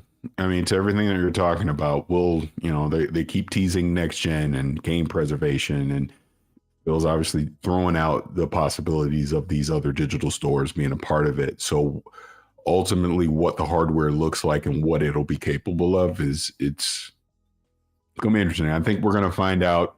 It's probably still, like I said, a couple years away, but hey, nothing ever stays the same forever. So see what happens. I mean, the evolution is inevitable. I mean, at the end of the day, once games started going to PC day and date, if Sony wasn't far behind, well, they were a little far behind, but they've already started, and their insistence on PSN hasn't really gone down the way they wanted it to. That's been a real stickler for them at the moment. But I can see them pushing that now. I mean, they've already started pushing that with not Ghost of Tsushima, but other games that are coming. It's going to be Ghost of Tsushima actually does require it, even the offline. I think. I can't remember. No, Ghost of Tsushima doesn't. They only require it for the online. Only online. Oh, okay. But the next game that's coming, that's been out, God of War, for example, offline will require it. So they're going to kind of push that hard. There's also that rumored PlayStation launcher that's also supposedly doing the round. I mean, that hasn't stopped, and I think Sony will try to push that to try and get 100% of the revenue. I mean, it makes sense. But there's even talks about them trying to put PS Plus onto their games. I think that would be a really, really bad idea. Really, really bad idea. But hey, I'm looking at the time because I got to run a meeting soon. But yeah, that's cool, man. Yeah, it's always good talking to you, though. And you, man. Thanks so much for hanging out. No, of course, anytime. Just let me know. Absolutely, yeah. Like I said, I was supposed to reach out to you earlier today, but as you can imagine, at work, a lot of things went wrong, and so I mean, I finished work at 5. I didn't end up finishing till I think it was like 6:45, 7 p.m. Trying to put fires out, and then my internet went out, and then I was trying to talk to tech support and explain to them what a recovery image was, and they didn't know. So that was fun. Yeah, I had to teach tech support what tech support was. Yeah, fun. But always a pleasure having you on, man. I know you need to rush, so thanks so much for stopping by and keeping us entertained for a while. No, of course. Yeah, we'll talk again soon. Yep, absolutely.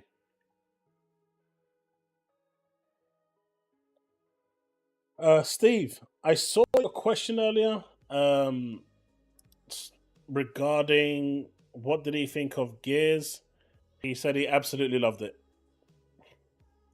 I didn't get a chance to respond to you immediately as we were in full flow, but that is what he said. He absolutely loved it and is looking forward to it and expects it to be around 2026 before it gets released. Also, to those that dropped the super chats, I appreciate you. We had, just going through them again, we had G-Mania at $5. Thank you very much for that super chat. Adidas with a membership. Xbox killed it. Thank you very much. $5 super chat from Adidas again. Paris gave it a 10 out of 10. I gave it a 9 out of 10. Devastator completely and utterly destroying Dreamcast guy with that Canadian $5. Appreciate you.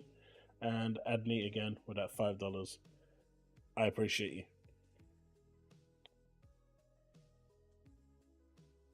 You don't need to put him on your hit list.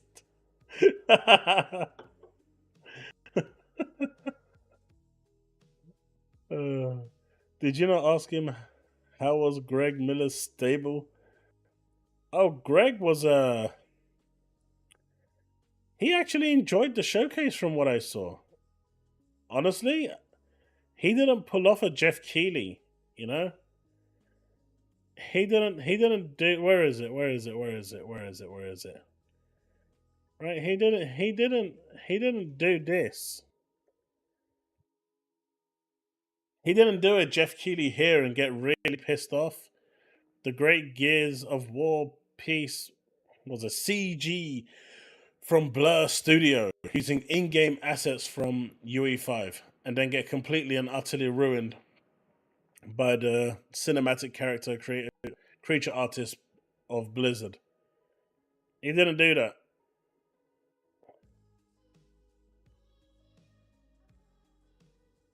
I got a bunch of receipts, Eternal. I got a bunch of receipts.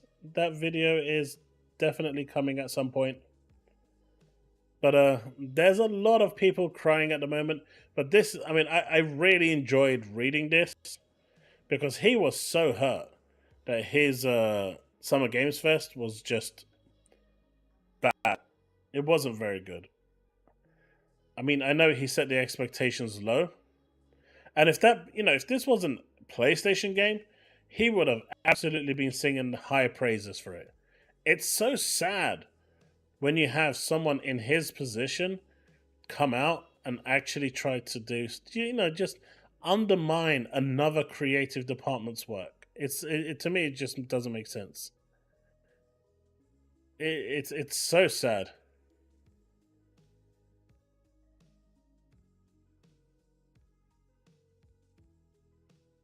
What's this? PC is dead money. Besides indies, consoles are a AAA future. It is what it is. I don't know. With games coming more and more day and date to PC, it's actually not as bad as it used to be. And I can see eventually Sony going day and date as well, even though they've only started that road now. It's going to make sense the further along down the line they get. You may see it with the PS6. You're not going to see it this generation, but it's going to happen. And at that point, in about 50 years when they decide to make Grand Theft Auto 7, it's going to be interesting to see if that finally goes to PC day one.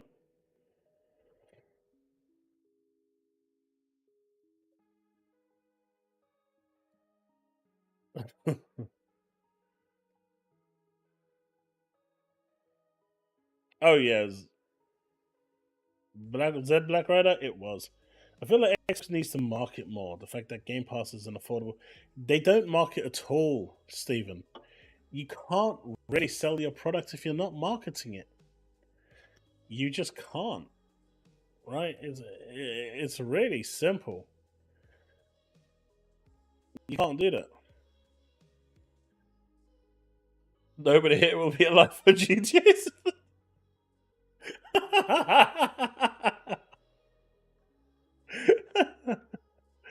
I like it. I like it a lot.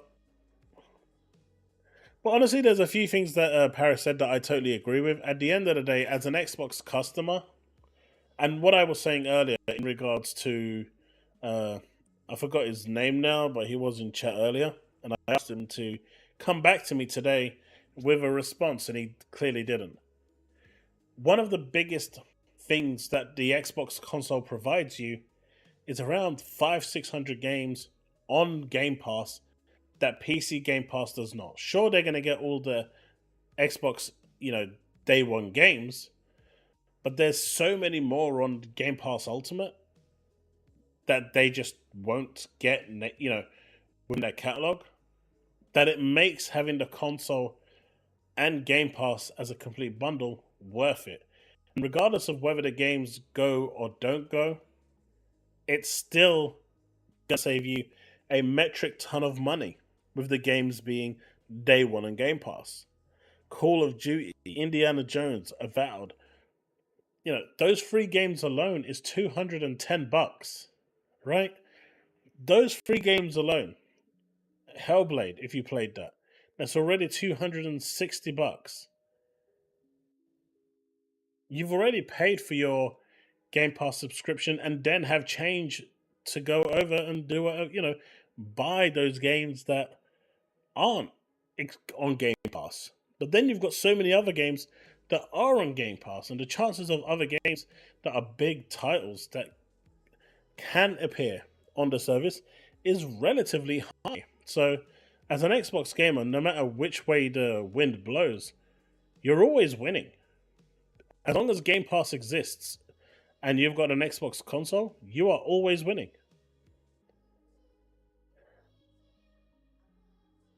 I was just asking, did Square Enix confirm Final Fantasy 16 coming in a few months on Xbox and PC yet? No. And I have reached out to my contact at Square Enix, but I've heard nothing.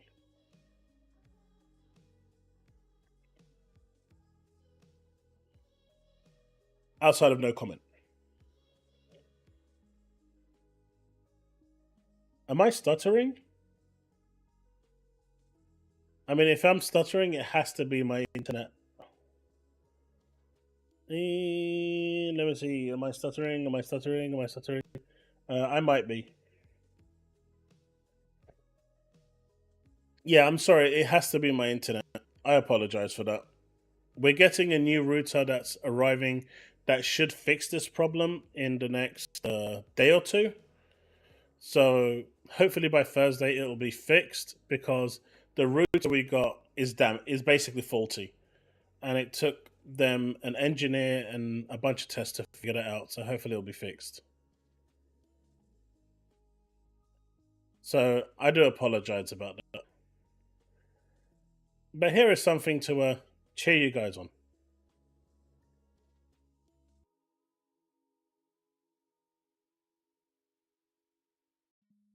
But Leaf, that's the beauty, right? You have choices. You can buy it on Steam if you want. You can buy it on Game Pass if you want. You can buy it on Xbox if you want. You have choices. Or you can play it through Game Pass. Microsoft is all about choices. They just want you to have the choice to play the game where you want. Yeah. It's definitely my intent. Like, before I went live, my router completely died. I'm surprised we got it working, because you needed the recovery image, and then they told me to do a bunch of stuff, and it completely just reset, and then it suddenly came back. So, yeah.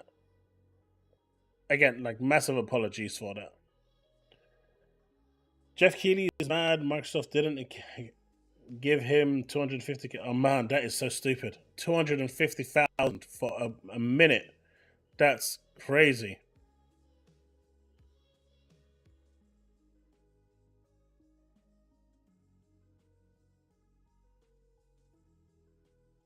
If you own it for, you're winning. I mean, I always tell us have everything for that reason. I've got a PS5, Series X, PC, and a Switch. PC, obviously, because I do content creation. But I've got a bit of I've got everything. So when people turn around and say, I'm losing out. And here's the thing, right? Here's the absolute biggest kicker. I bet I've got more PlayStation exclusives than almost all of the PlayStation fanboys on Twitter. I bet I have more.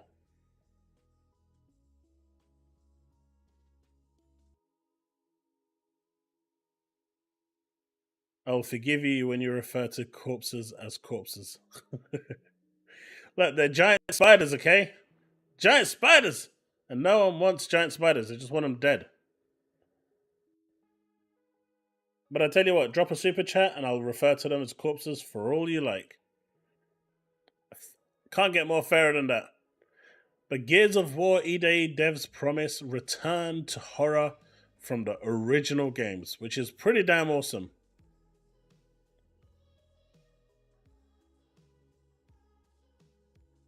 Somewhere? They're all somewhere in a box.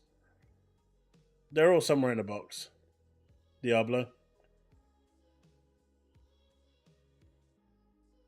But I found this one interesting, right? Phil Spencer IGN interview. Gears 4 and 5 were another team story. It kind of felt like that. That's what I was saying, where the story didn't hit like the first trilogy. 4 and 5 felt weird. Executive team has shifted, and this team doesn't have the same vision for Gears as the old coalition. Made more sense for them to work on a prequel to figure out their vision for Gears and what this new team's Gears looks like. Rather than continuing a vision story, they weren't leading for the first game. So I kind of felt, I mean, Gears 4 and 5 did feel different to the original trilogy. Sorry, I've got a mosquito bite and it's really irritating me. But that's why I was saying 4 and 5 just felt different to the trilogy. It didn't hit the same. When was replaced? I was expecting it to be Shadow Drop. All we know is that replaced is dropping second half of 2024.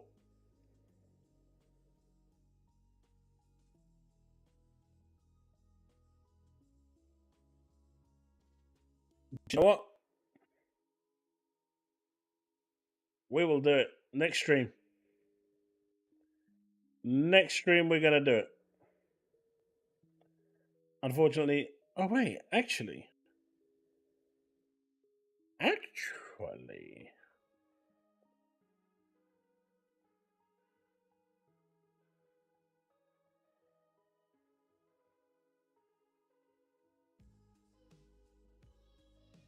Oh, that is not what I wanted to do.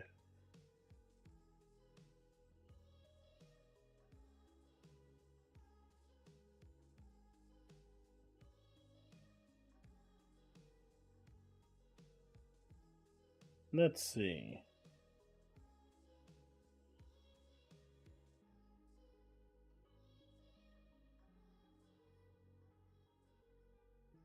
Really?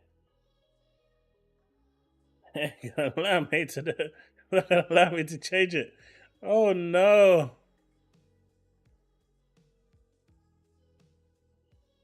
It's not gonna allow me to change it. It's gonna have to be for the next stream. But I will change it next stream. You heard it, right, chat? You gotta draw a tenner.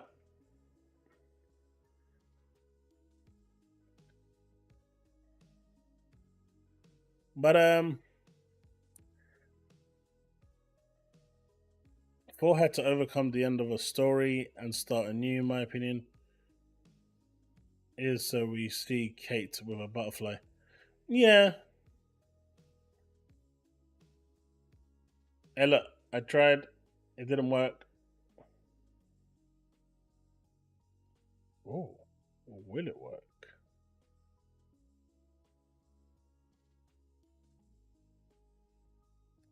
Interesting.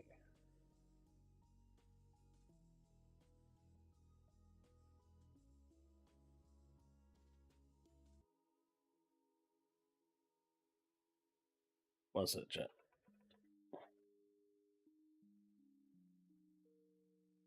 One sec, chat.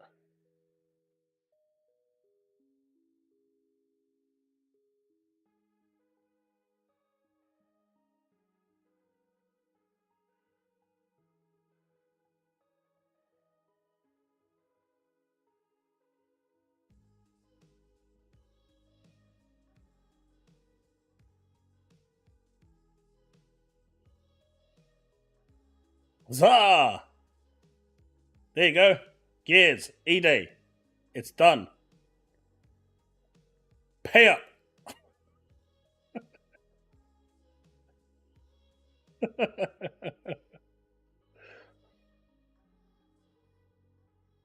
What do you mean by addiction won't let me? What addiction? I don't have an addiction. What addiction are we talking about?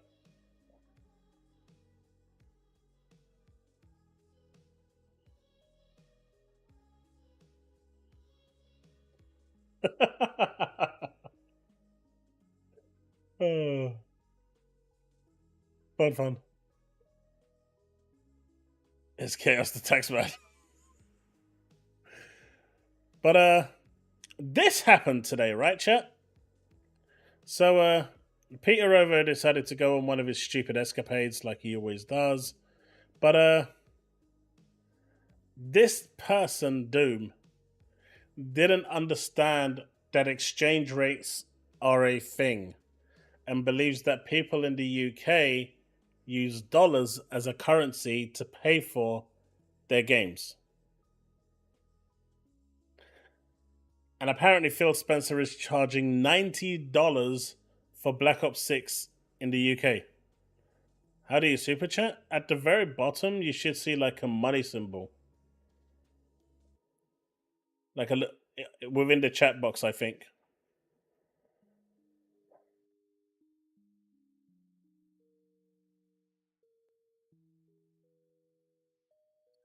You want a better picture? You want a better one? God, you guys. Let's see. Okay. Since you want a better one.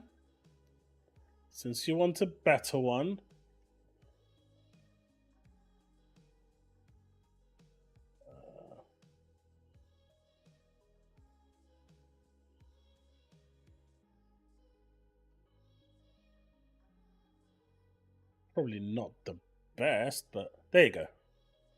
I know it's got the word trader there. I can't. Oh, wait, you can't see that. That's fine.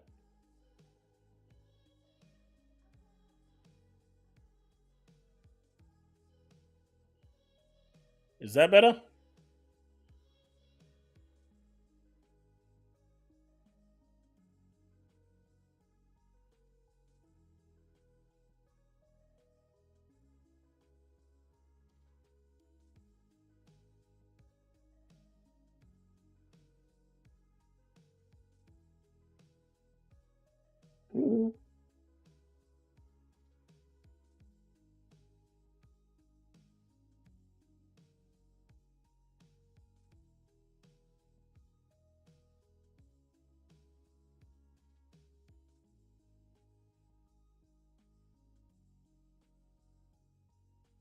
Check Discord.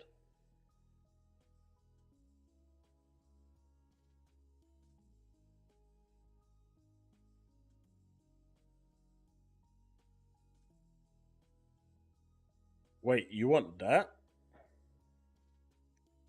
My dude is going to make me change my background a million times. I bet it doesn't even work properly, but let's try it. Last background change. We are getting out of control.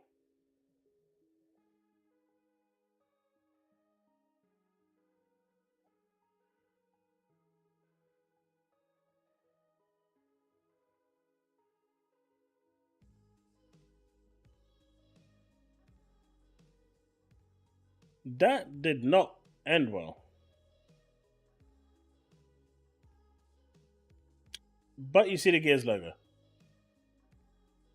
Right. That's enough logo hunting. But yeah, my dude over here thought that Phil actually set the price. And so I posted him this. That £70 is 90 US dollars. And yeah, he thinks UK uses euros. Where do these people come from? It doesn't actually give me the option to cut back. It doesn't actually give me the option. It's kind of like a one size and that's it.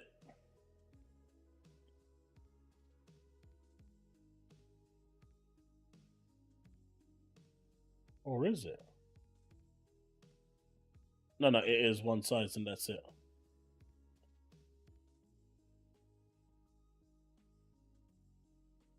Which is weird because it should be a whole square, but it's not. It's a rectangle.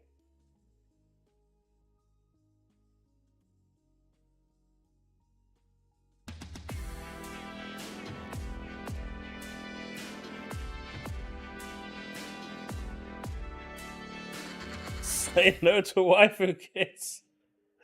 Waifu is laifu. You can't say no to waifu. Thank you for that $10 super chat. Yes, Phil is charging me $100 in Canada for COD, even though that's the exchange rate. I mean, in Canada, you've always paid a little bit more, right? But damn, $100. At least you get it free on Game Pass. Say no to waifus. I knew there was going to be a catch. I knew it. But like, this dude clearly hasn't. Apparently, we're a corporate slave for understanding exchange rates. But this one over here, folks, is special.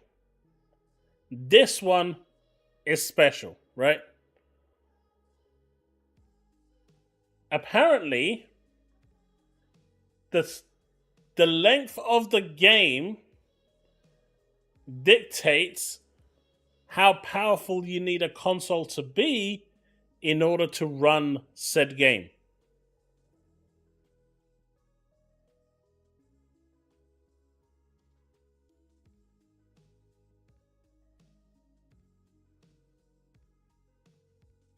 It can only fit a portion of the picture.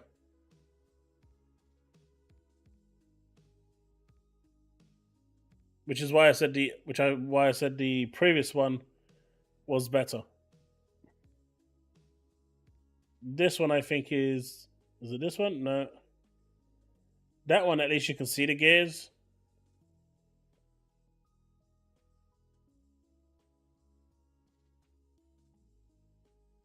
But that one you can only get like a portion of a rectangle of it. It doesn't show the full screen.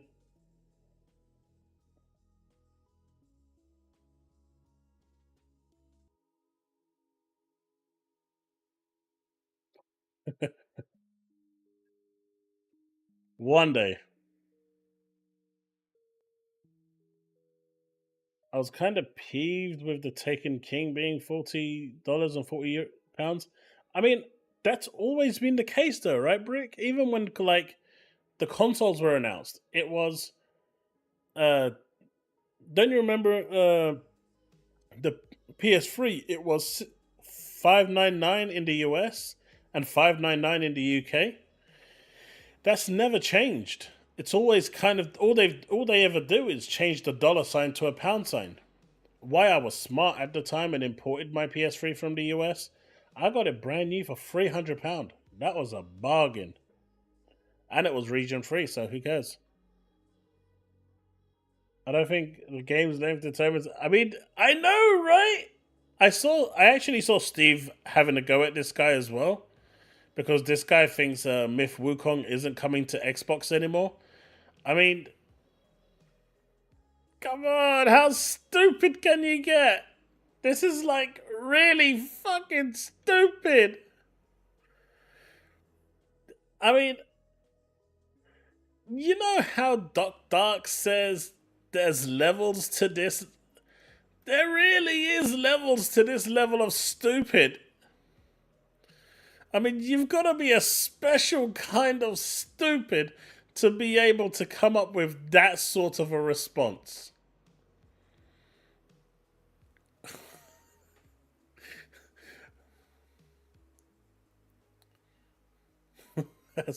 As when Gold is right.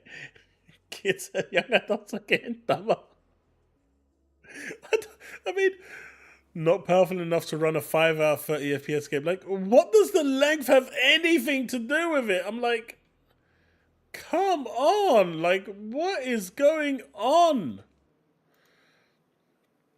And he tries to double down on this shit as well. It's like, I'm like, it's a... I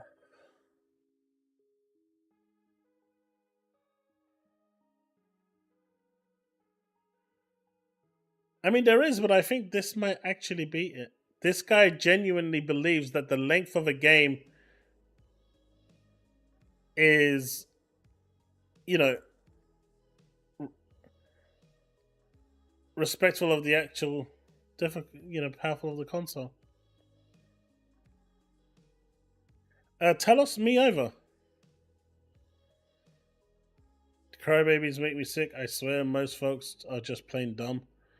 I mean, if crybabies make you sick, what do you think of Sean Layden?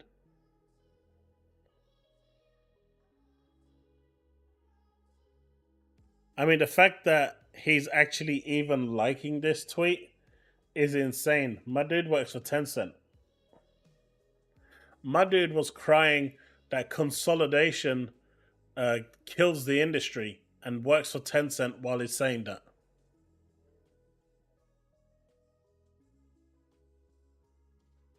Also, why doesn't he have China's flag there? Mate, you are hellbent on this? Alright, that might actually work.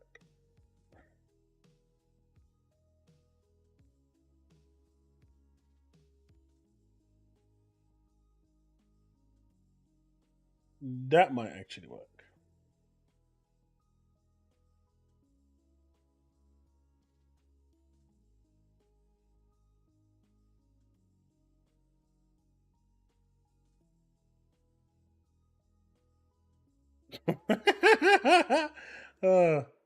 Well, it's something.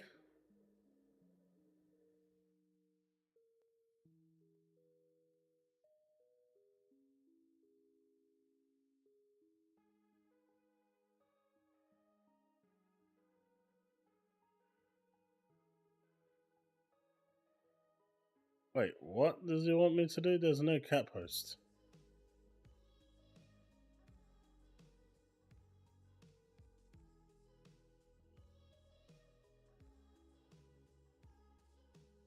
Oh, we'll check that out later. But yeah, imagine being like a 60-year-old dude and actually complaining about that. That wasn't Sean Layden? Was it actually a Photoshop? No way. It didn't stop him actually getting ruined, though.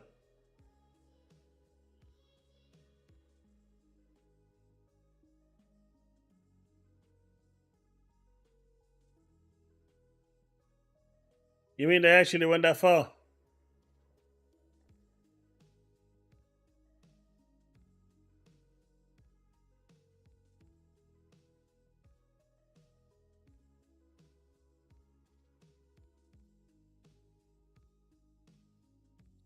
Did you guys see this?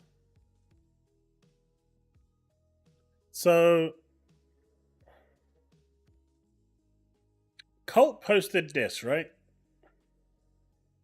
A picture of Timmy Boy with Horizon and all the games. My good friend at PSN Tim Dog left Xbox at the worst time. I don't think he said anything bad about that. I think it was just friendly banter. Would you take that as friendly banter?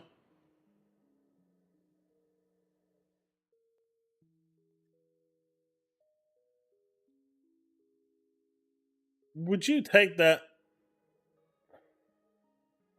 as friendly banter?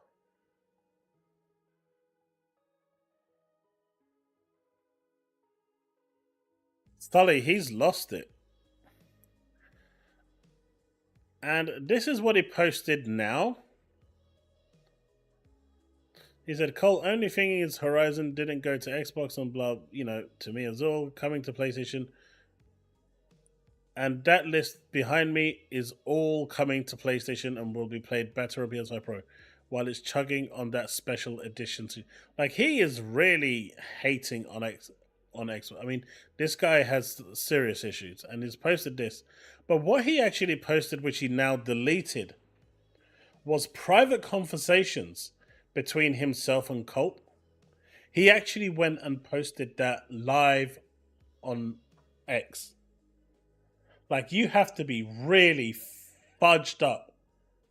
You have to be screwed in the head to start, just because someone is just having a bit of a laugh, for you to go and start posting personal conversations that you've had in private with said person publicly. He actually did that. No, he is an absolute prick. Colt was not being malicious. I mean, he even called him my good friend. You know, and he actually went and posted private conversations that these two had publicly. He has since deleted it, but it was there for ages. Are you sorry, yeah, Black Rider? Talking about, you know, when Xbox announced, you know, we're making these decisions, you know, Colt was upset about it and it was quite broken about it. And, you know, he was talking to people in, you know, within their circle about it. Or, you know, when he first started his YouTube channel, he was a guitar YouTube channel and it went to shit. And he was mocking him for that as well, on how he was upset that his channel wasn't doing well before he switched over to becoming an Xbox channel.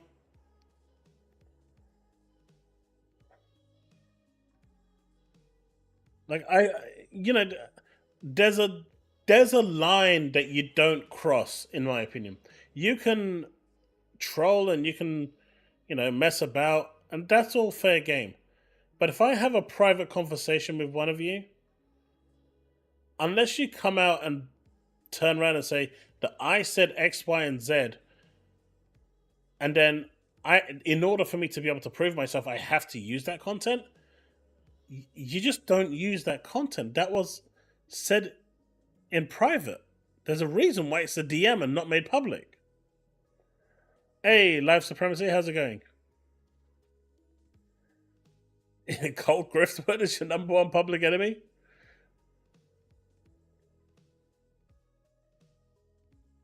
I just don't get it. I really don't. I really don't get it. And, you know, I really think that when it comes to this guy, there's just no real saving him at this point. Of course, Alex. Of course. Literally nothing can save Alex. How many times did he respond to Alex?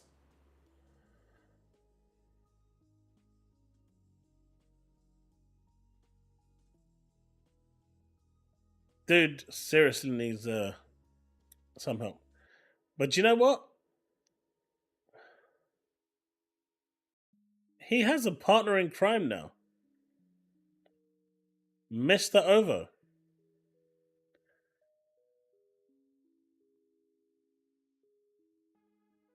Oh, did he? Oh shit! I'm seeing a lot of people talking about that curse. What did I get? Hey, no one actually knows that I started that curse, right? No one knows it came from me.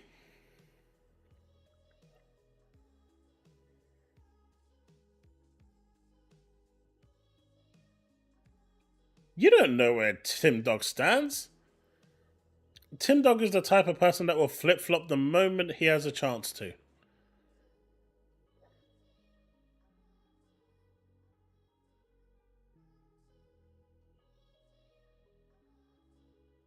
Crap started the curse? What curse? But yeah. And you know, I said he gives as good as he gets. Don't act like he's innocent in this. And this is a fact, right? I couldn't find the tweet, but if you've watched what's his name? Puerto Rock's video, the one that I reacted to, it's actually in there where Tim Dog actually lied about me to try and get a win. My dude had to steep that low to lie about me in order to try and get a win.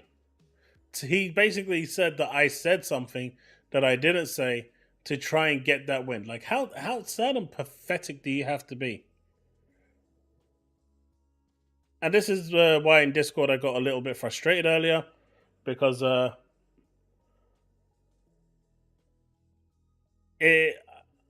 don't like liars.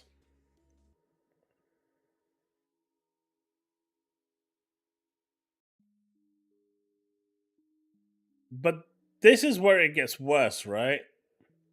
My dude watched an edited video, and you know the one that we watched over here, where the community was cheering? How you play your games and who you play with, and not try to do slimy platform things to force you to do what I want you to do. Give that one there. Someone on a pony basically went and edited this, and where you see these people cheering, they added booing into it, and he genuinely believed people were booing Phil Spencer. I mean, that's how far gone is gone.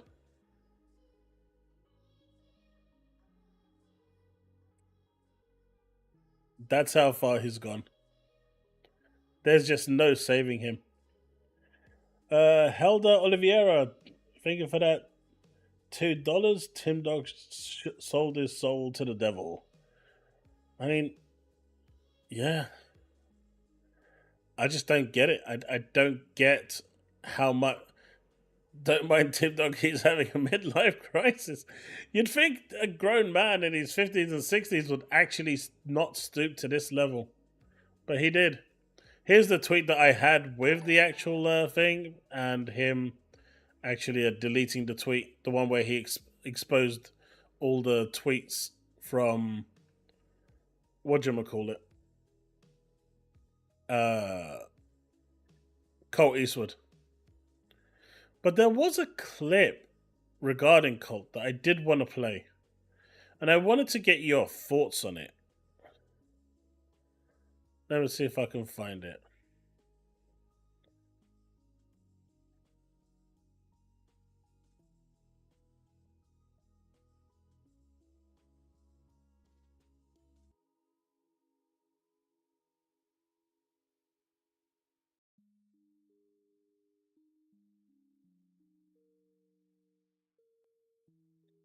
Let me see if I can find it.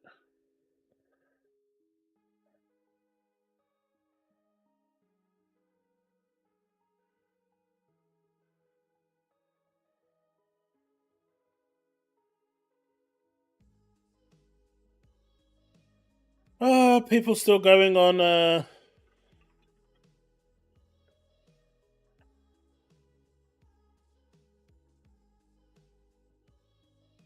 why do people still think that Stalker 2 is multi-plat?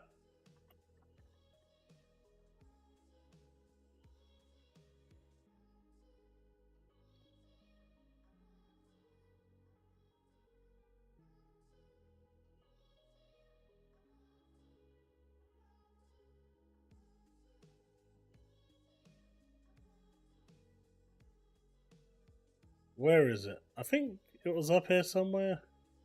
Here we go. Here we go. Here we go. So what do you think of this, chat? Let's go. Hey, Susanna, keep it up, man. Keep it up. It's really, really difficult. But I have faith in you. If I could do it, you can do it. Be strong. I like it. I like it. I just don't get how a grown man can be this upset. I get we all just piss around with the whole console wars thing, but to take it that seriously, to take it that religiously, I don't know, it's just weird. Like, you all know, right? I'm pro Xbox. But I'm not going to sit here and say that I don't enjoy certain games on the Nintendo Switch, games on my PlayStation. I do. And I own them for that reason. So I can play every game that I want. But do you honestly think that I'm going to play COD on anything outside of my Xbox? In fact, do you honestly think that I'm going to go and buy COD, I mean any Game Pass Day 1 title, on any other platform? No? Like, why would you do that? That don't even make sense. And to make matters worse, my dude went and started working overtime so he can go and buy a PlayStation Portal. I don't get it. I'm missing something here. I'm missing something. Who the fuck goes and works overtime to buy a PlayStation Portal? Like, please, someone explain that to me.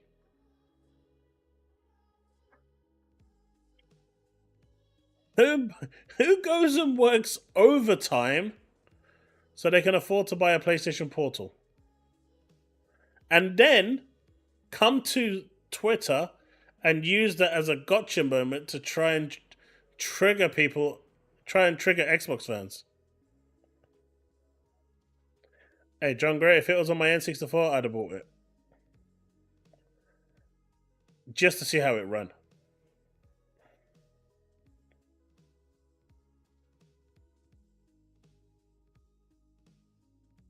Like, at the end of the day, as long as the games are on Game Pass, I don't care at this point.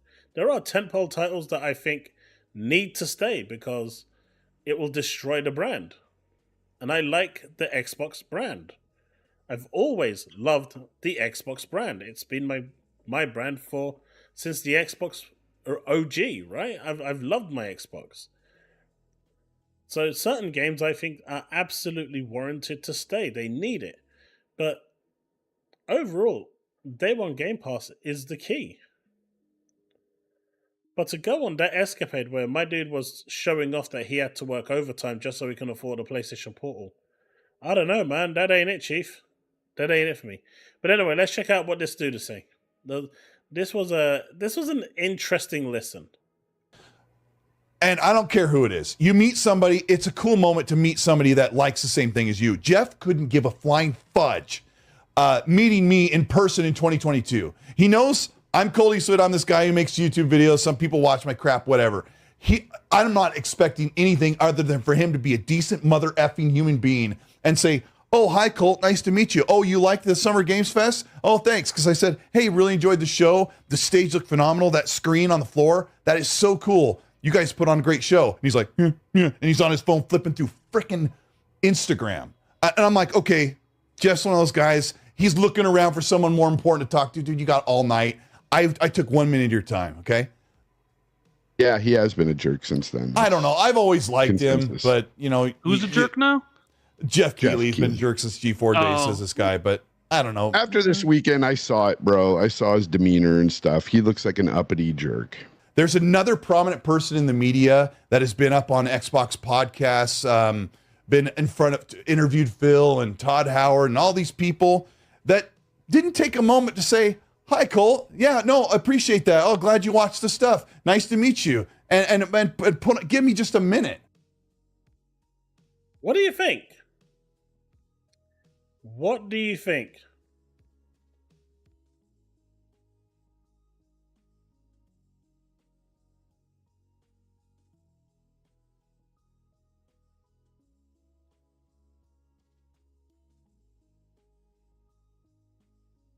What do you think about that, folks?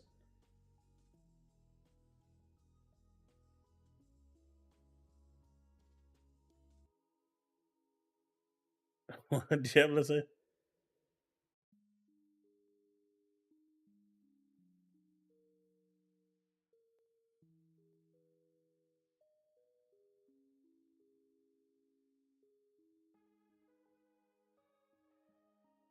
Like, I personally feel, regardless of how you feel about Colt, if someone turns around to you and says, hi, I'm this, really enjoying the show, I think it's like common courtesy for you to turn around and go, hey man, thanks, I appreciate it. Thanks for supporting the show and turning up and being here on the day, and then just going off and doing whatever the hell you want to do.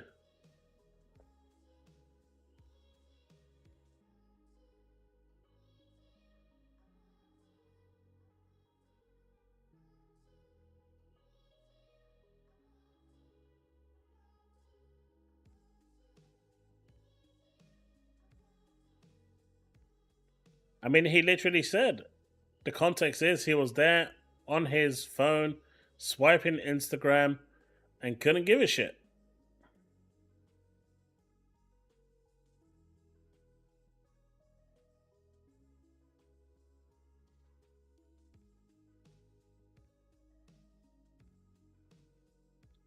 I don't know. At the end of the day, like, I'm sure you lot have heard of Jean-Claude Van Damme, right?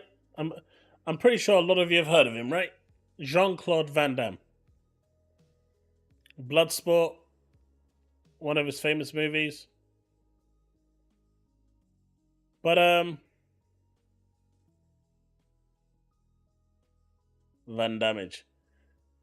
He was doing a documentary, and one of the things that hotel staff are advised, well, are very kind of almost lectured on not doing, is interacting with celebrities, leaving them to their own accord, and not asking them for autographs or anything like this. It's really strict. It's a sackable offense in most cases. And he was in a hotel at the time. And as you can imagine, Jean-Claude is going to be a hell of a lot more popular than Jeff Keighley. And while he was in the hotel, one of the cleaners that were cleaning his room just asked him for an autograph. And as the manager, I think one of the staff went and told on the manager, and he came rushing upstairs and fired her on the spot. And Jean-Claude turned around and goes, "What are you doing?" And he goes, "We've given them," and he goes, "But why? Without people like her being a fan of what I do, I wouldn't be here where I am today. It is thanks to the fans that I have that I am here being able to do this. So if they just want an autograph, I don't care. Get your whole staff to come if they want to, and I will sign whatever they want here and now. Because they are the reason I'm here today in this position. They made me. Their support is why I'm here. Because if they didn't want to watch my movies, they wouldn't hire me for the next one." And the manager rescinded the thing, and they brought a bunch of people in to take pictures and everything, and he handled it exceptionally well. At the end of the day, your popularity is handled through recognition, through people interacting, and if you leave a good image behind, people are more inclined to interact, to show up, or to be there when you're doing something. But if you are a complete and utter arsehole, then people don't care. And you lose people. Take it easy, gaming.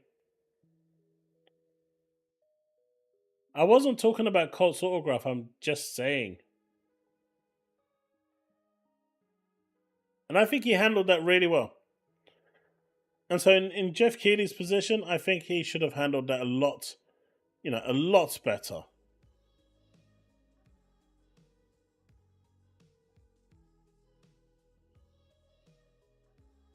I think he should have handled that a lot better. But let's have a look and see what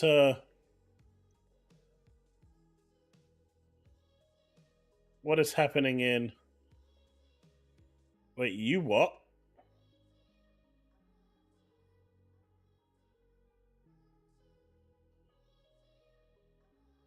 This has to be a joke, right?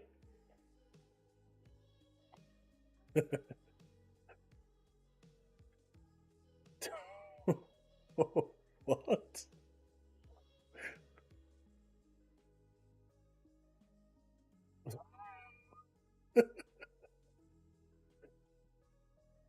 Yo!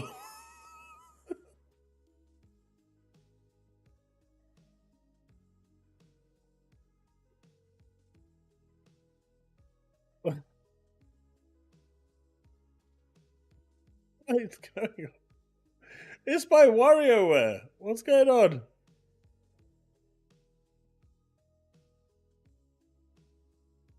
Dude, this is on the Microsoft site.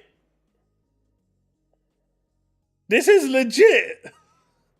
This is real. Xbox.com/EN-US. This is real. No way. No way. Oh, good. Give away this. No. No. No.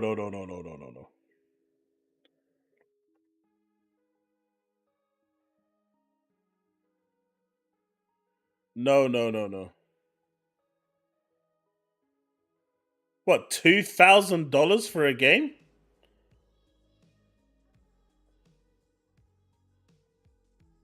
This is Microsoft's official website.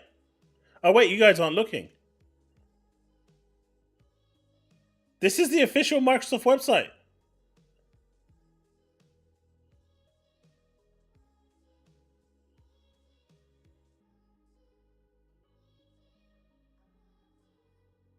There's been a typo.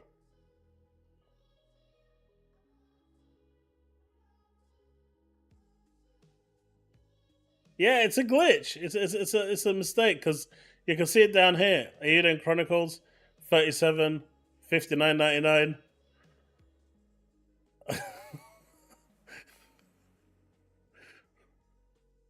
But on the Xbox website, look, this is crazy.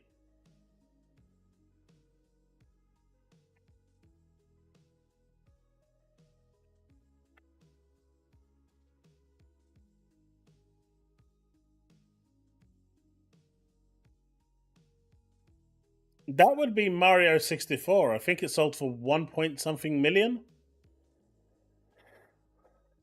Oh shit, that's crazy.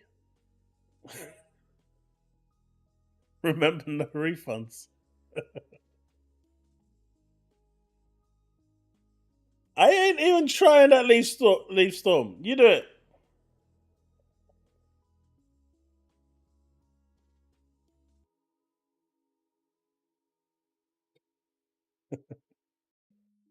No way. But you know what? Let me see if I can do something.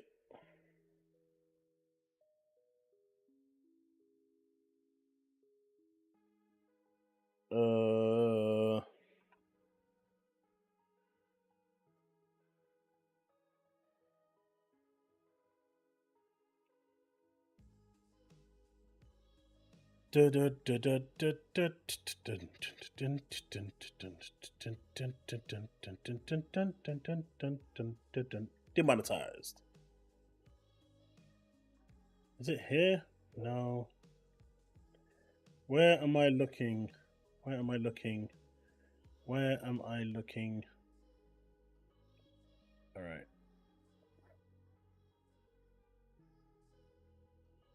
We are looking here.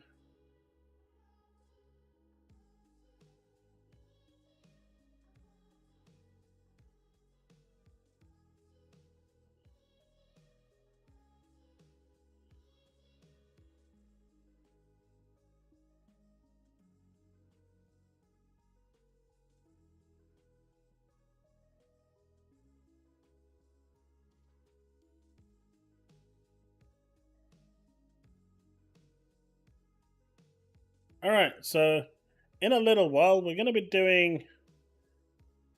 If I can get this working first.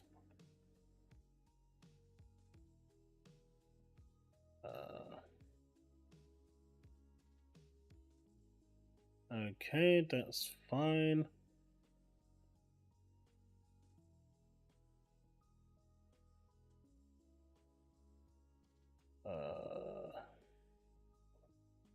How can I get rid of this?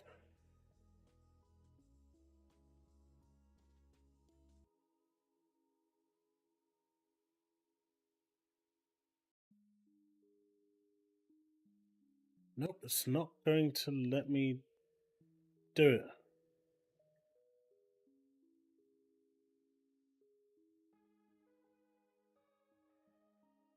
Just trying to do something.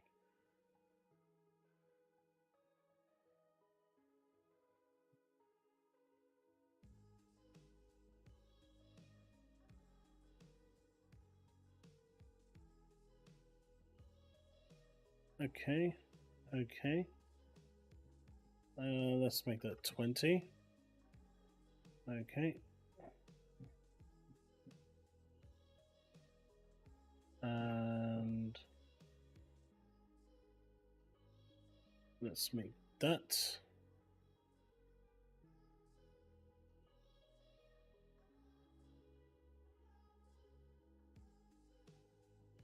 Save.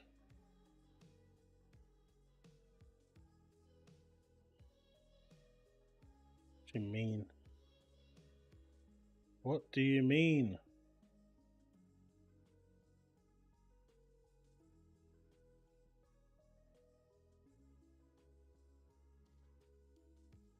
I'm still trying to get this to work. It's not working.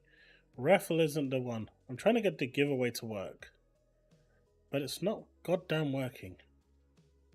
Okay, let me delete this. Okay, done. Let's try this again.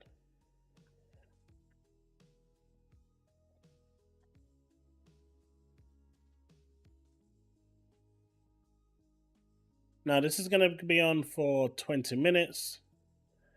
If you're subscribed, you can enter.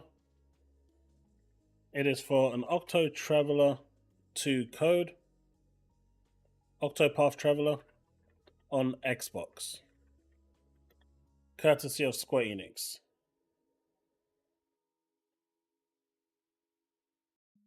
All you have to do is be subscribed, and that should be everything. Okay, save those settings and go back, profile, start giveaway. Oh, thank you. Okay, so exclamation Xbox is to enter. Feel free to enter, and I'll be doing the draw in 20 minutes. And please be here when we call out the winner. Because if you're not, then I'm going to re-roll. So it's for 20 minutes. You need to be subscribed. You don't have to be a YouTube member. Just subscribe. And you can think. RGT85 is the new Dreamcast guy? No way. People are competing for that role? $1.99. Let's go. Again, this is for the Xbox version, so if you don't have an Xbox or don't plan on having an Xbox, it will not be of any use to you.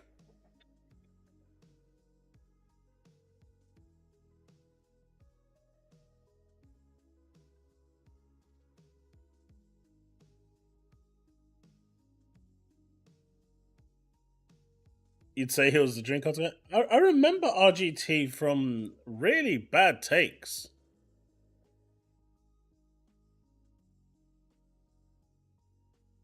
Hey, Clark Osborne.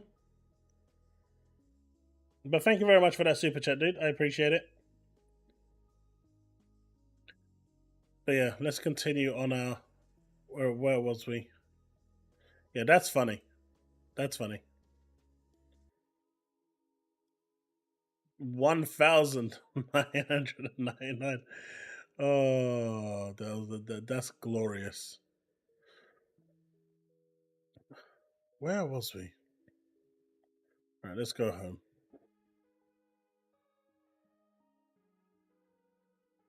What's this?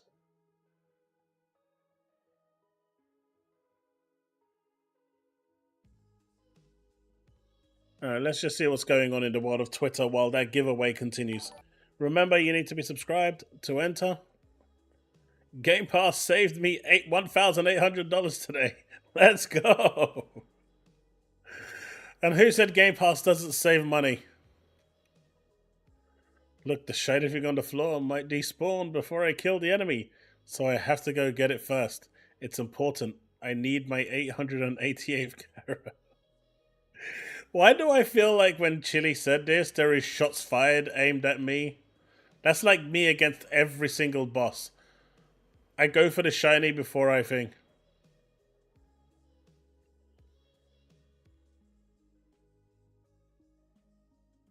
I'm Cole Eastwood, this guy who makes YouTube videos. Some people watch my crap.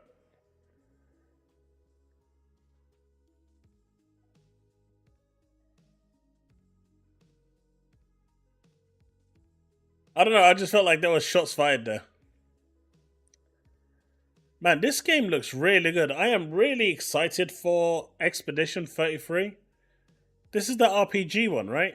The turn-based RPG.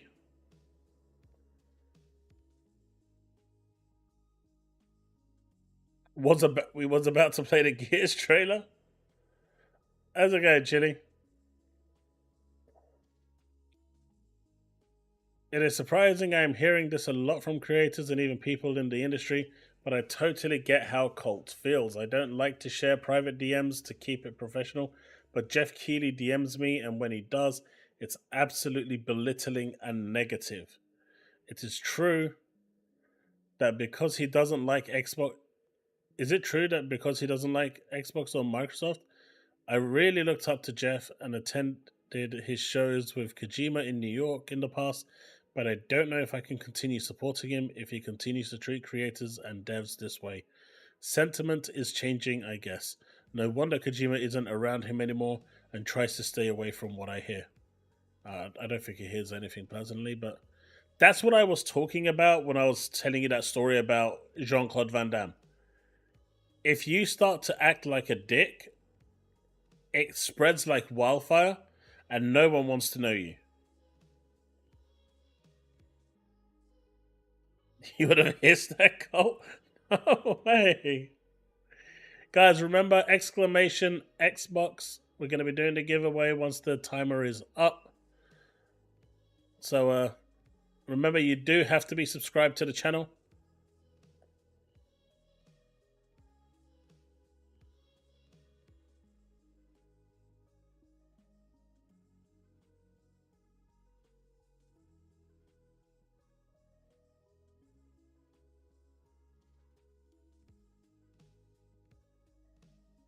But yeah, there is still 15 minutes on the giveaway. Well, 14 minutes.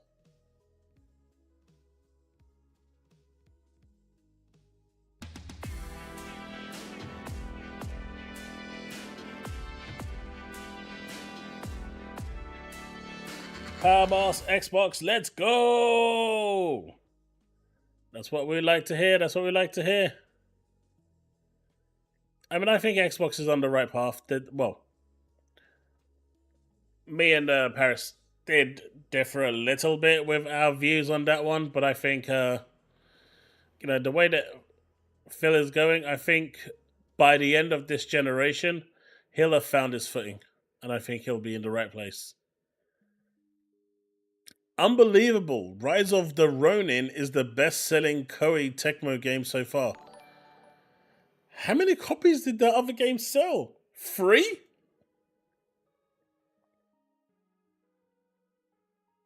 Did they really sell 3 games?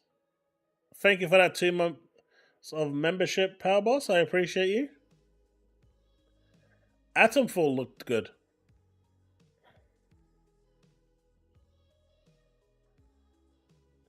I did enjoy Atomfall.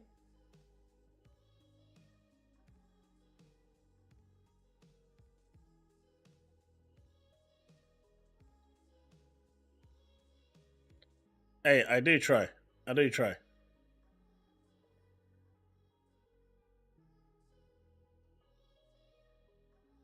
What is going on here? Oh no, it's Alex. Have some self-respected. I mean, horror for content. What the fuck is going on? Literally, he is the last person to talk about self-respect. I had.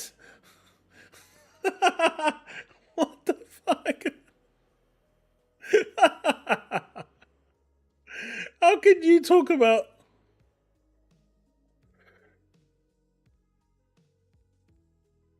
Clock? 4 copies? No way.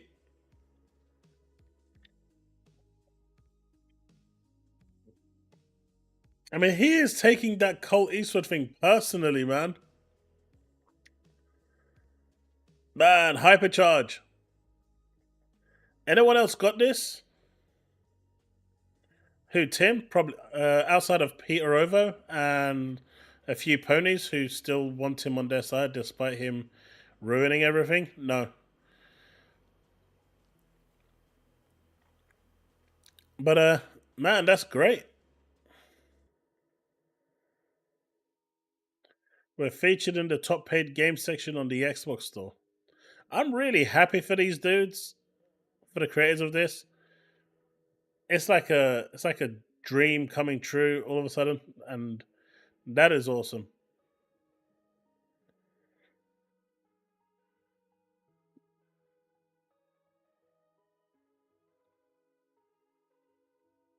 Did you guys see the gameplay trailer to the actual gameplay trailer to Dragon Age?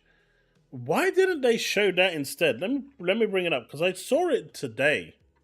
Right? Is it called The Veil? I saw it today and I was like, why didn't they show this today? I mean, why didn't they show this at the reveal? Right?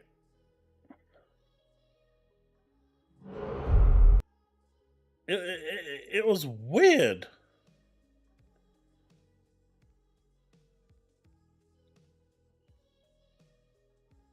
No, I don't want to see any Destiny 2 spoilers. I'm still trying to finish the story myself. Ooh. Alright, which Gears is this? Which Gears?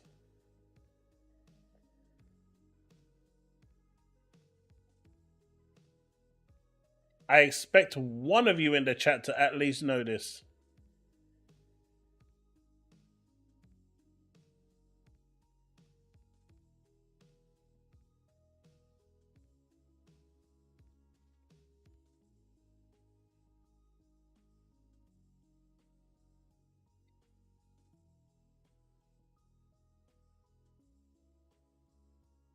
Yeah, number 2.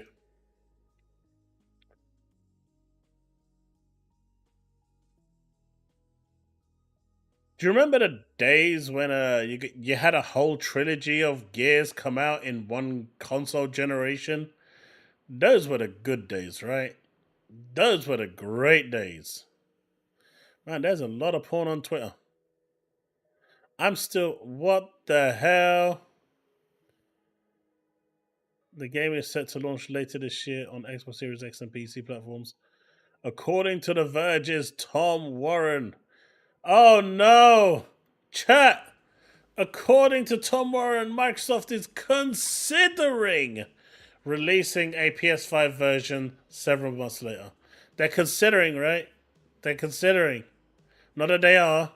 Not that they will. Not that they might do. Not that they will do. They're considering, chat. We're back to this considering, chat. We're back to this. We're back to this considering, chat. We're back to it. We're back to considering. It's always considering.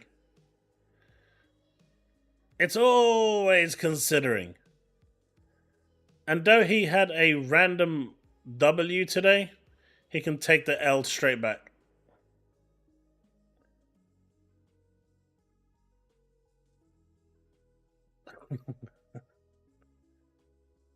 Fucking idiot. And then people wonder why I don't like the guy. Guy's full of shit.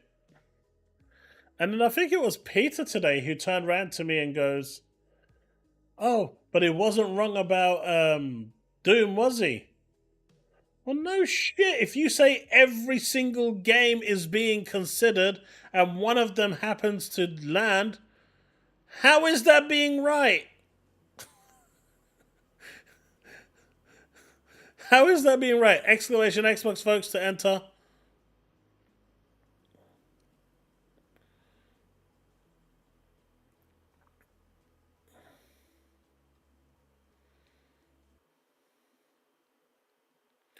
Uh, 7 minutes.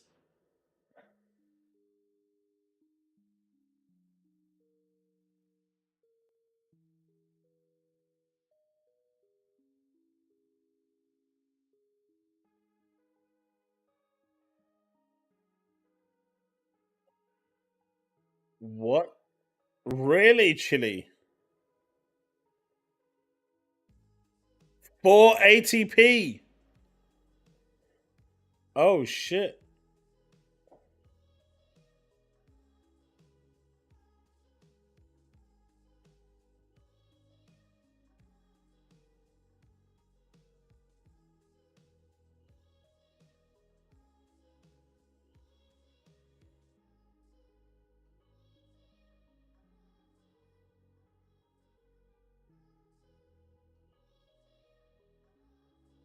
It's like, I don't get it, man.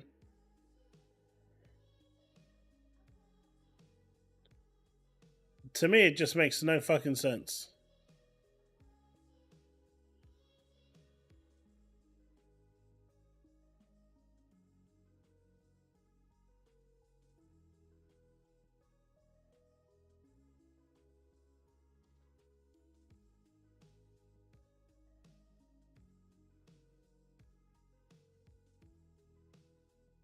It makes no goddamn sense. But let's watch that Dragon Age thing. Did the dude just create himself and his own thing?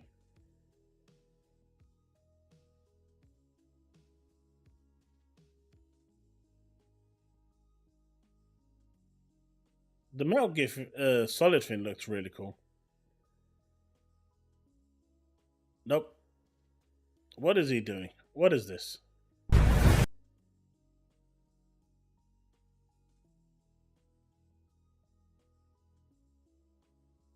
Oh, is this Bloodborne? Let's fucking go! No, what the fuck? Oh shit! No shot! I am totally gonna get demonetized, so I'm gonna put this over, lower the voice. Video games are back! Video games are fucking back!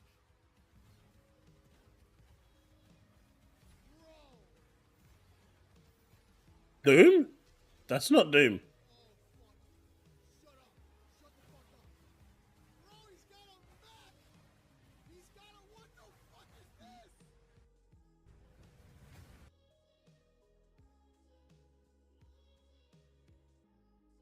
Yeah, that has to be. That has to be fake. Anyway, where was the video I found? Where was it? Alright. This trailer, this is a pretty long video, so probably not going to watch all of it.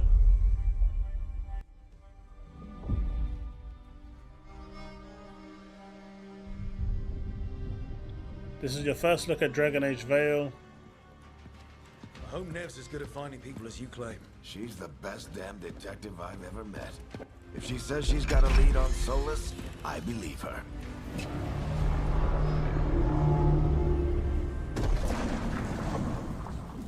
Should we be in more of a I mean, hurry this to get looks out of way here? more interesting than the trailer they showed Conspicuous.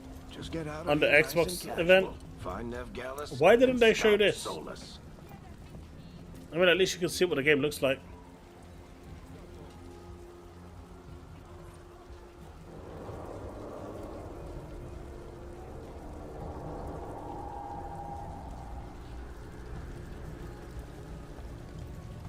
You still think you can talk him down before he starts his big ritual? That ritual is going to tear down the veil. The only thing separating us from the Fade and an endless number of demons. I have to talk him down.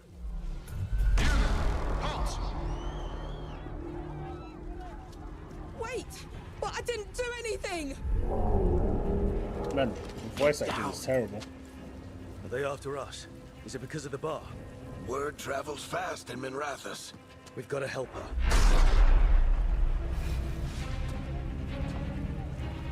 We don't have time to get arrested, especially if...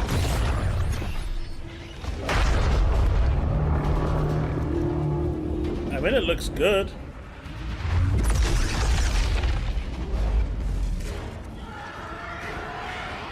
Oh, crap. We're too late. The ritual started. But if we hurry, we can still stop Solus before it finishes. Let's go! Harding's this way. She'll get us to Dumont Plaza. Watch out!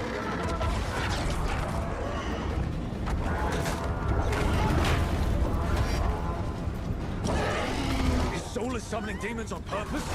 My guess is the veil is weakening, and they're slipping. Yeah, through I'm the seeing the cracks. stutter from the video, from the actual video on YouTube.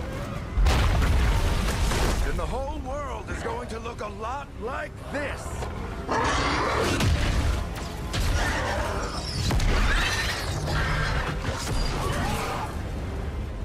Come on, this way. It should get us to Harding. Are we gonna actually see any combat?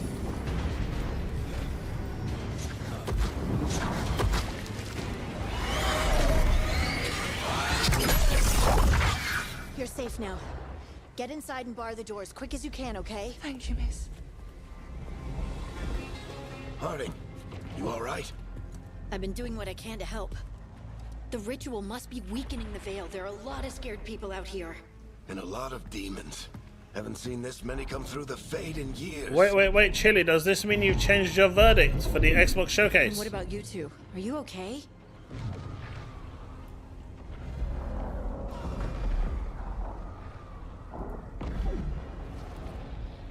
We're good, but we need to move.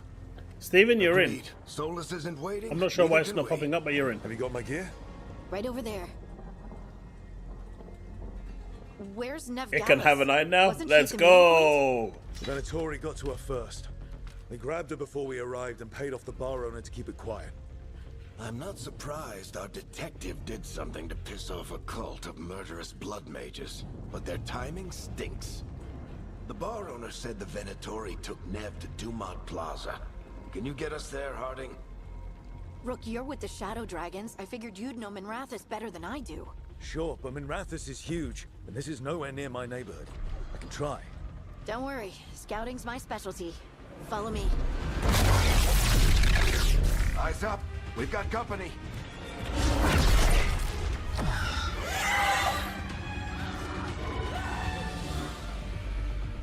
Demons, here they come.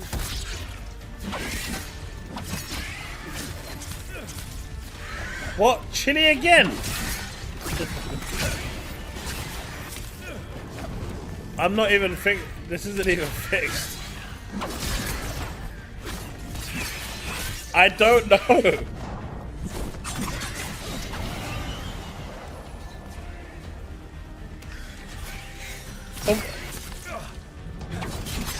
This looks really good.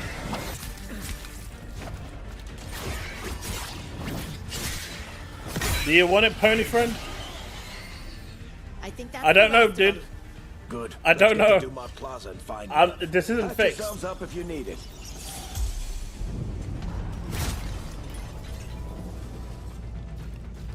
I'm really liking the way this game looks. You are in violation of Imperial order. I don't get it. If Solus tears down the veil, doesn't that destroy everything? Solus always talked about how beautiful the ancient world was. That world existed before the It's up to you, veil, and man. he If you want wants to take bring it, back. you've won.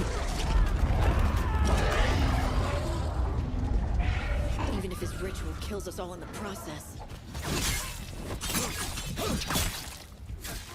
Venatori cultists! I'm just shocked that Streamlabs I hate these picked you assholes. twice.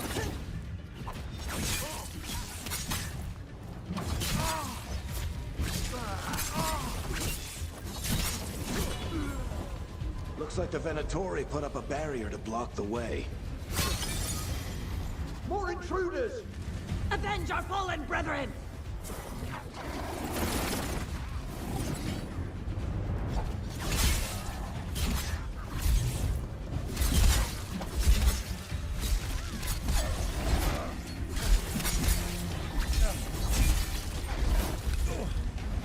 Dude, what are the chances of it happening twice? All citizens must remain indoors until the magical anomaly is fully contained. Come on. Guess we're sliding down. Chille just became public enemy number one. They're allies of Nev Gallus! Kill them all!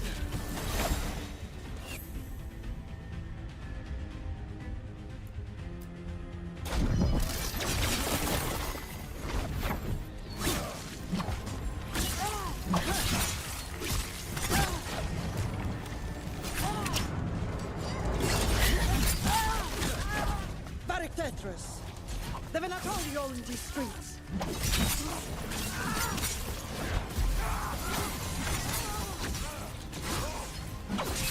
There was a good number entered. Like, I think like 9, 10 people entered. Venatori, take your revenge!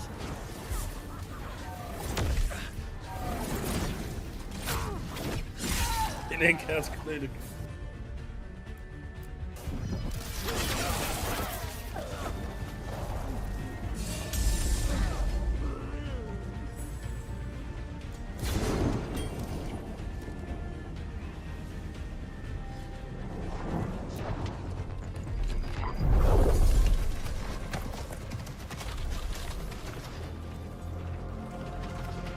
This does look really good though. Alright, hiding. Not the worst timing. Nev. Well, congrats, dude. So good to see you. We thought the Venatori had kidnapped you. They thought the same thing. A lot of Venatori in the city have reason to hate me. Figured I'd play along. Find out who wanted to settle the score this time. Then the sky started raining demons. So I'm back on the job. Appreciate it. Rook, this is Nev Gallus, our local expert. She's gonna help us find Solus. Diablo, you was in. Both of you have done some work for the Shadow Dragons. Isn't that a coincidence? So was Steven. Some old friend said if I was working So was the Shadow Dragons are Taz, worth Snowy, trusting. Powerboss, Steve. You were in. We haven't got a lot of time. Varric said you had a lead on Solus? You get Not gonna right count to the every point. single person, but you were all in.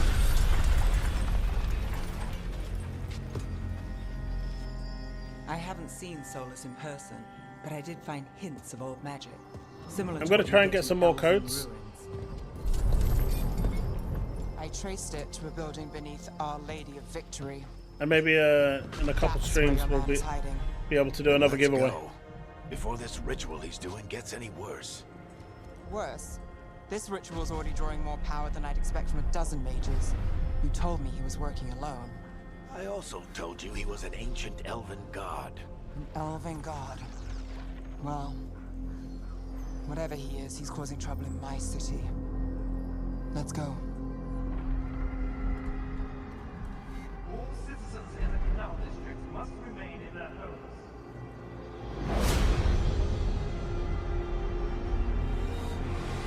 Look, it ain't my fault. Go at Streamlabs. Well, we're not in Minrathous anymore. I know these trees. This is Arlethan Forest. And there's your ritual. The power involved. I've never seen anything like it.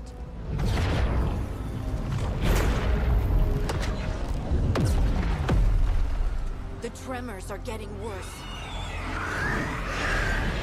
Yeah, we'll do another giveaway in a couple streams.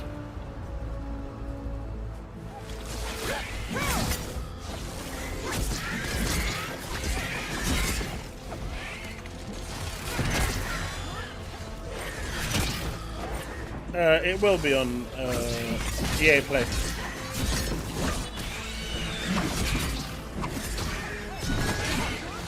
Dude, I am surprised that it's happened twice. Like, it makes no sense. Maybe I'll change and use something different. I thought the demons were back. Take it back easy, in John. Minrathous. The Fade's a mess this close to the ritual. No telling what could come through. Does it feel like those tremors are getting worse? Keep moving and When try you not do to think about it. kids collection, Chille is not allowed.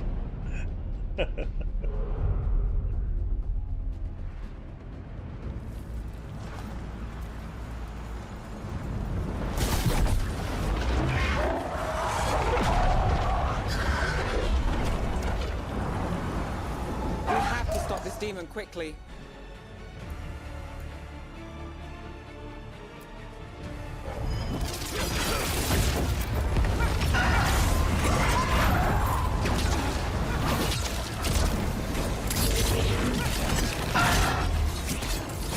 Watch the lightning!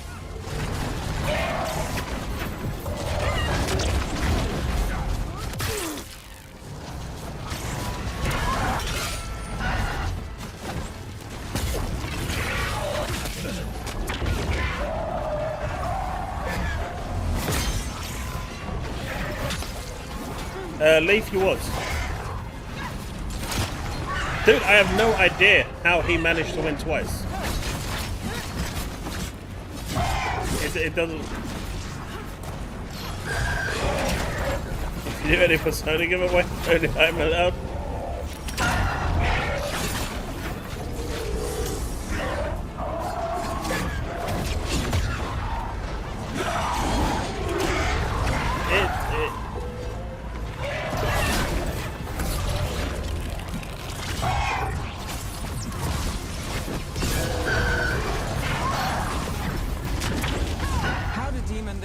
I know, right? It's a pride demon. Damn thing probably sensed Solus's ego. This looks really good, man.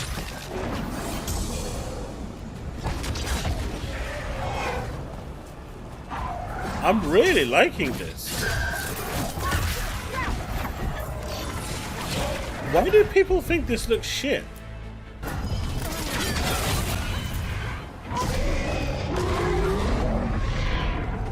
Everyone all right? Good enough. Let's get to Solus. Take it easy, Powerboss.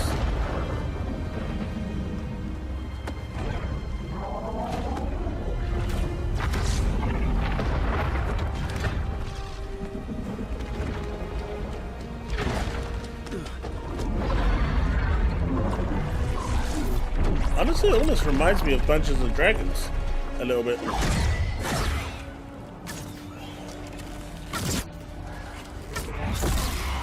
All right. I'll take it from here. Are you sure? Positive. You three just keep the demons off me while I talk to him. Varric, Solus isn't gonna stop just because an old friend asks nicely. Solus needs someone to sell him another option, to help him justify changing his mind.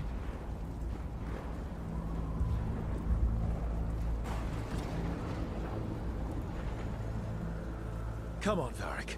We didn't come all this way just to talk to him. He was my friend, Rook. I've got to try to reach him. But if he won't listen to me, then he'll hear from Bianca. More demons.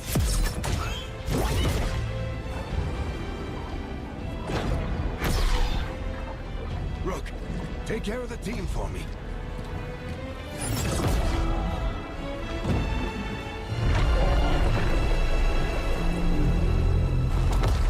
Man, this stream totally getting demonetized. Hope I'm not interrupting.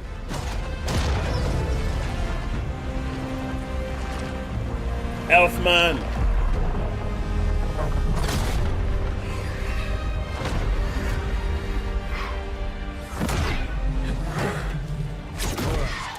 Let's buy him some time.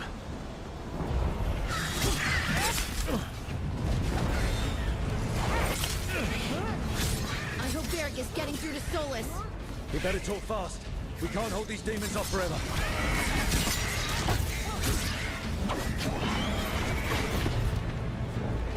Does it have like a Arkham, Batman Arkham combat?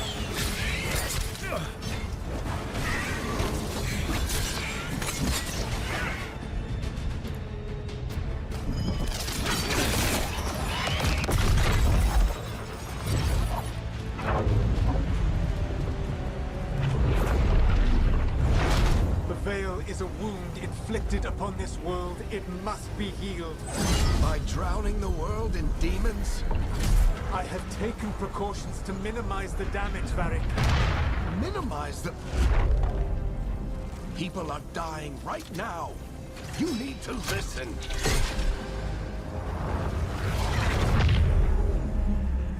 Please.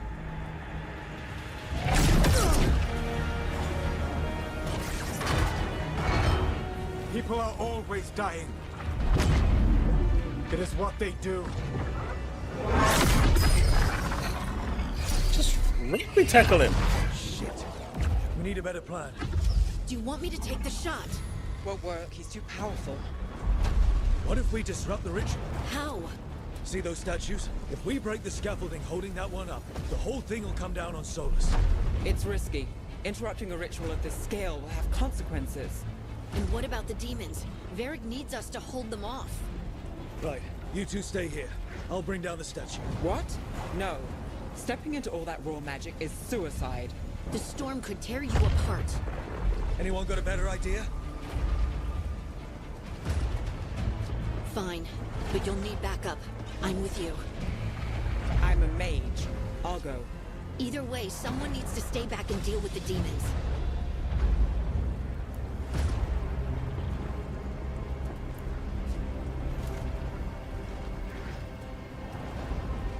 Let's go, Hardy. Nev, keep the demons off us. You got it.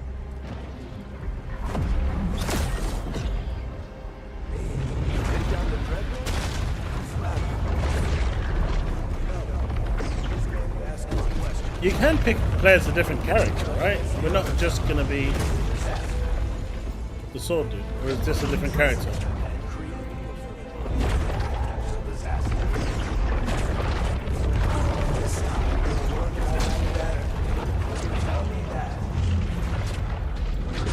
Stand your hesitance.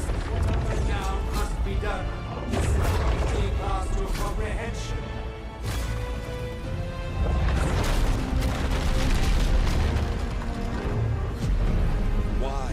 Why tear down the veil, knowing all the lives it'll cost? We shared a journey years ago. Do you believe that I would do this if there was some other better option? The pillar's weak, but It isn't falling. We need to push it. I'm with you. Together. Push it! You came a long way and made a valiant effort, Varric, but this story does not end with my downfall. Push!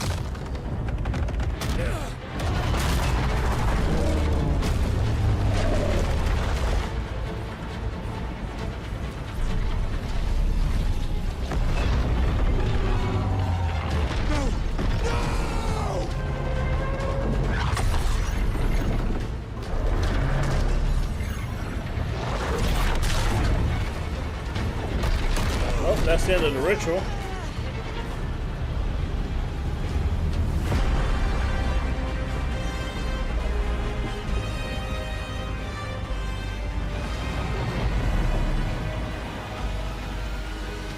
Nope, he succeeded.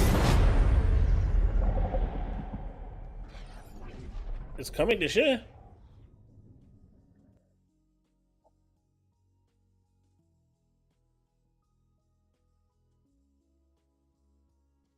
You see, Steve, the power of magic will do wonders if you only just believe.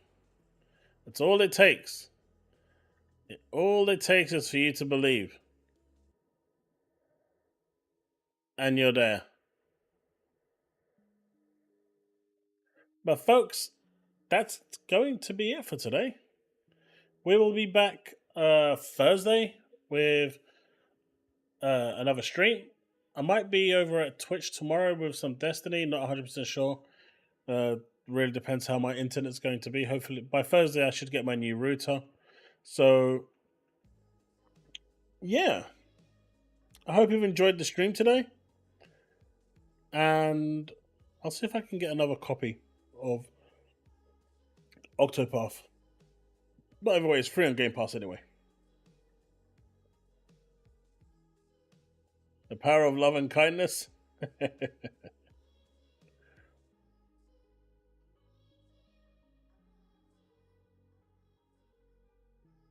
Sort of Gears background so we can see it. You can see the Gears kind of thing in the background. Yeah, I'll fix something up. Don't worry.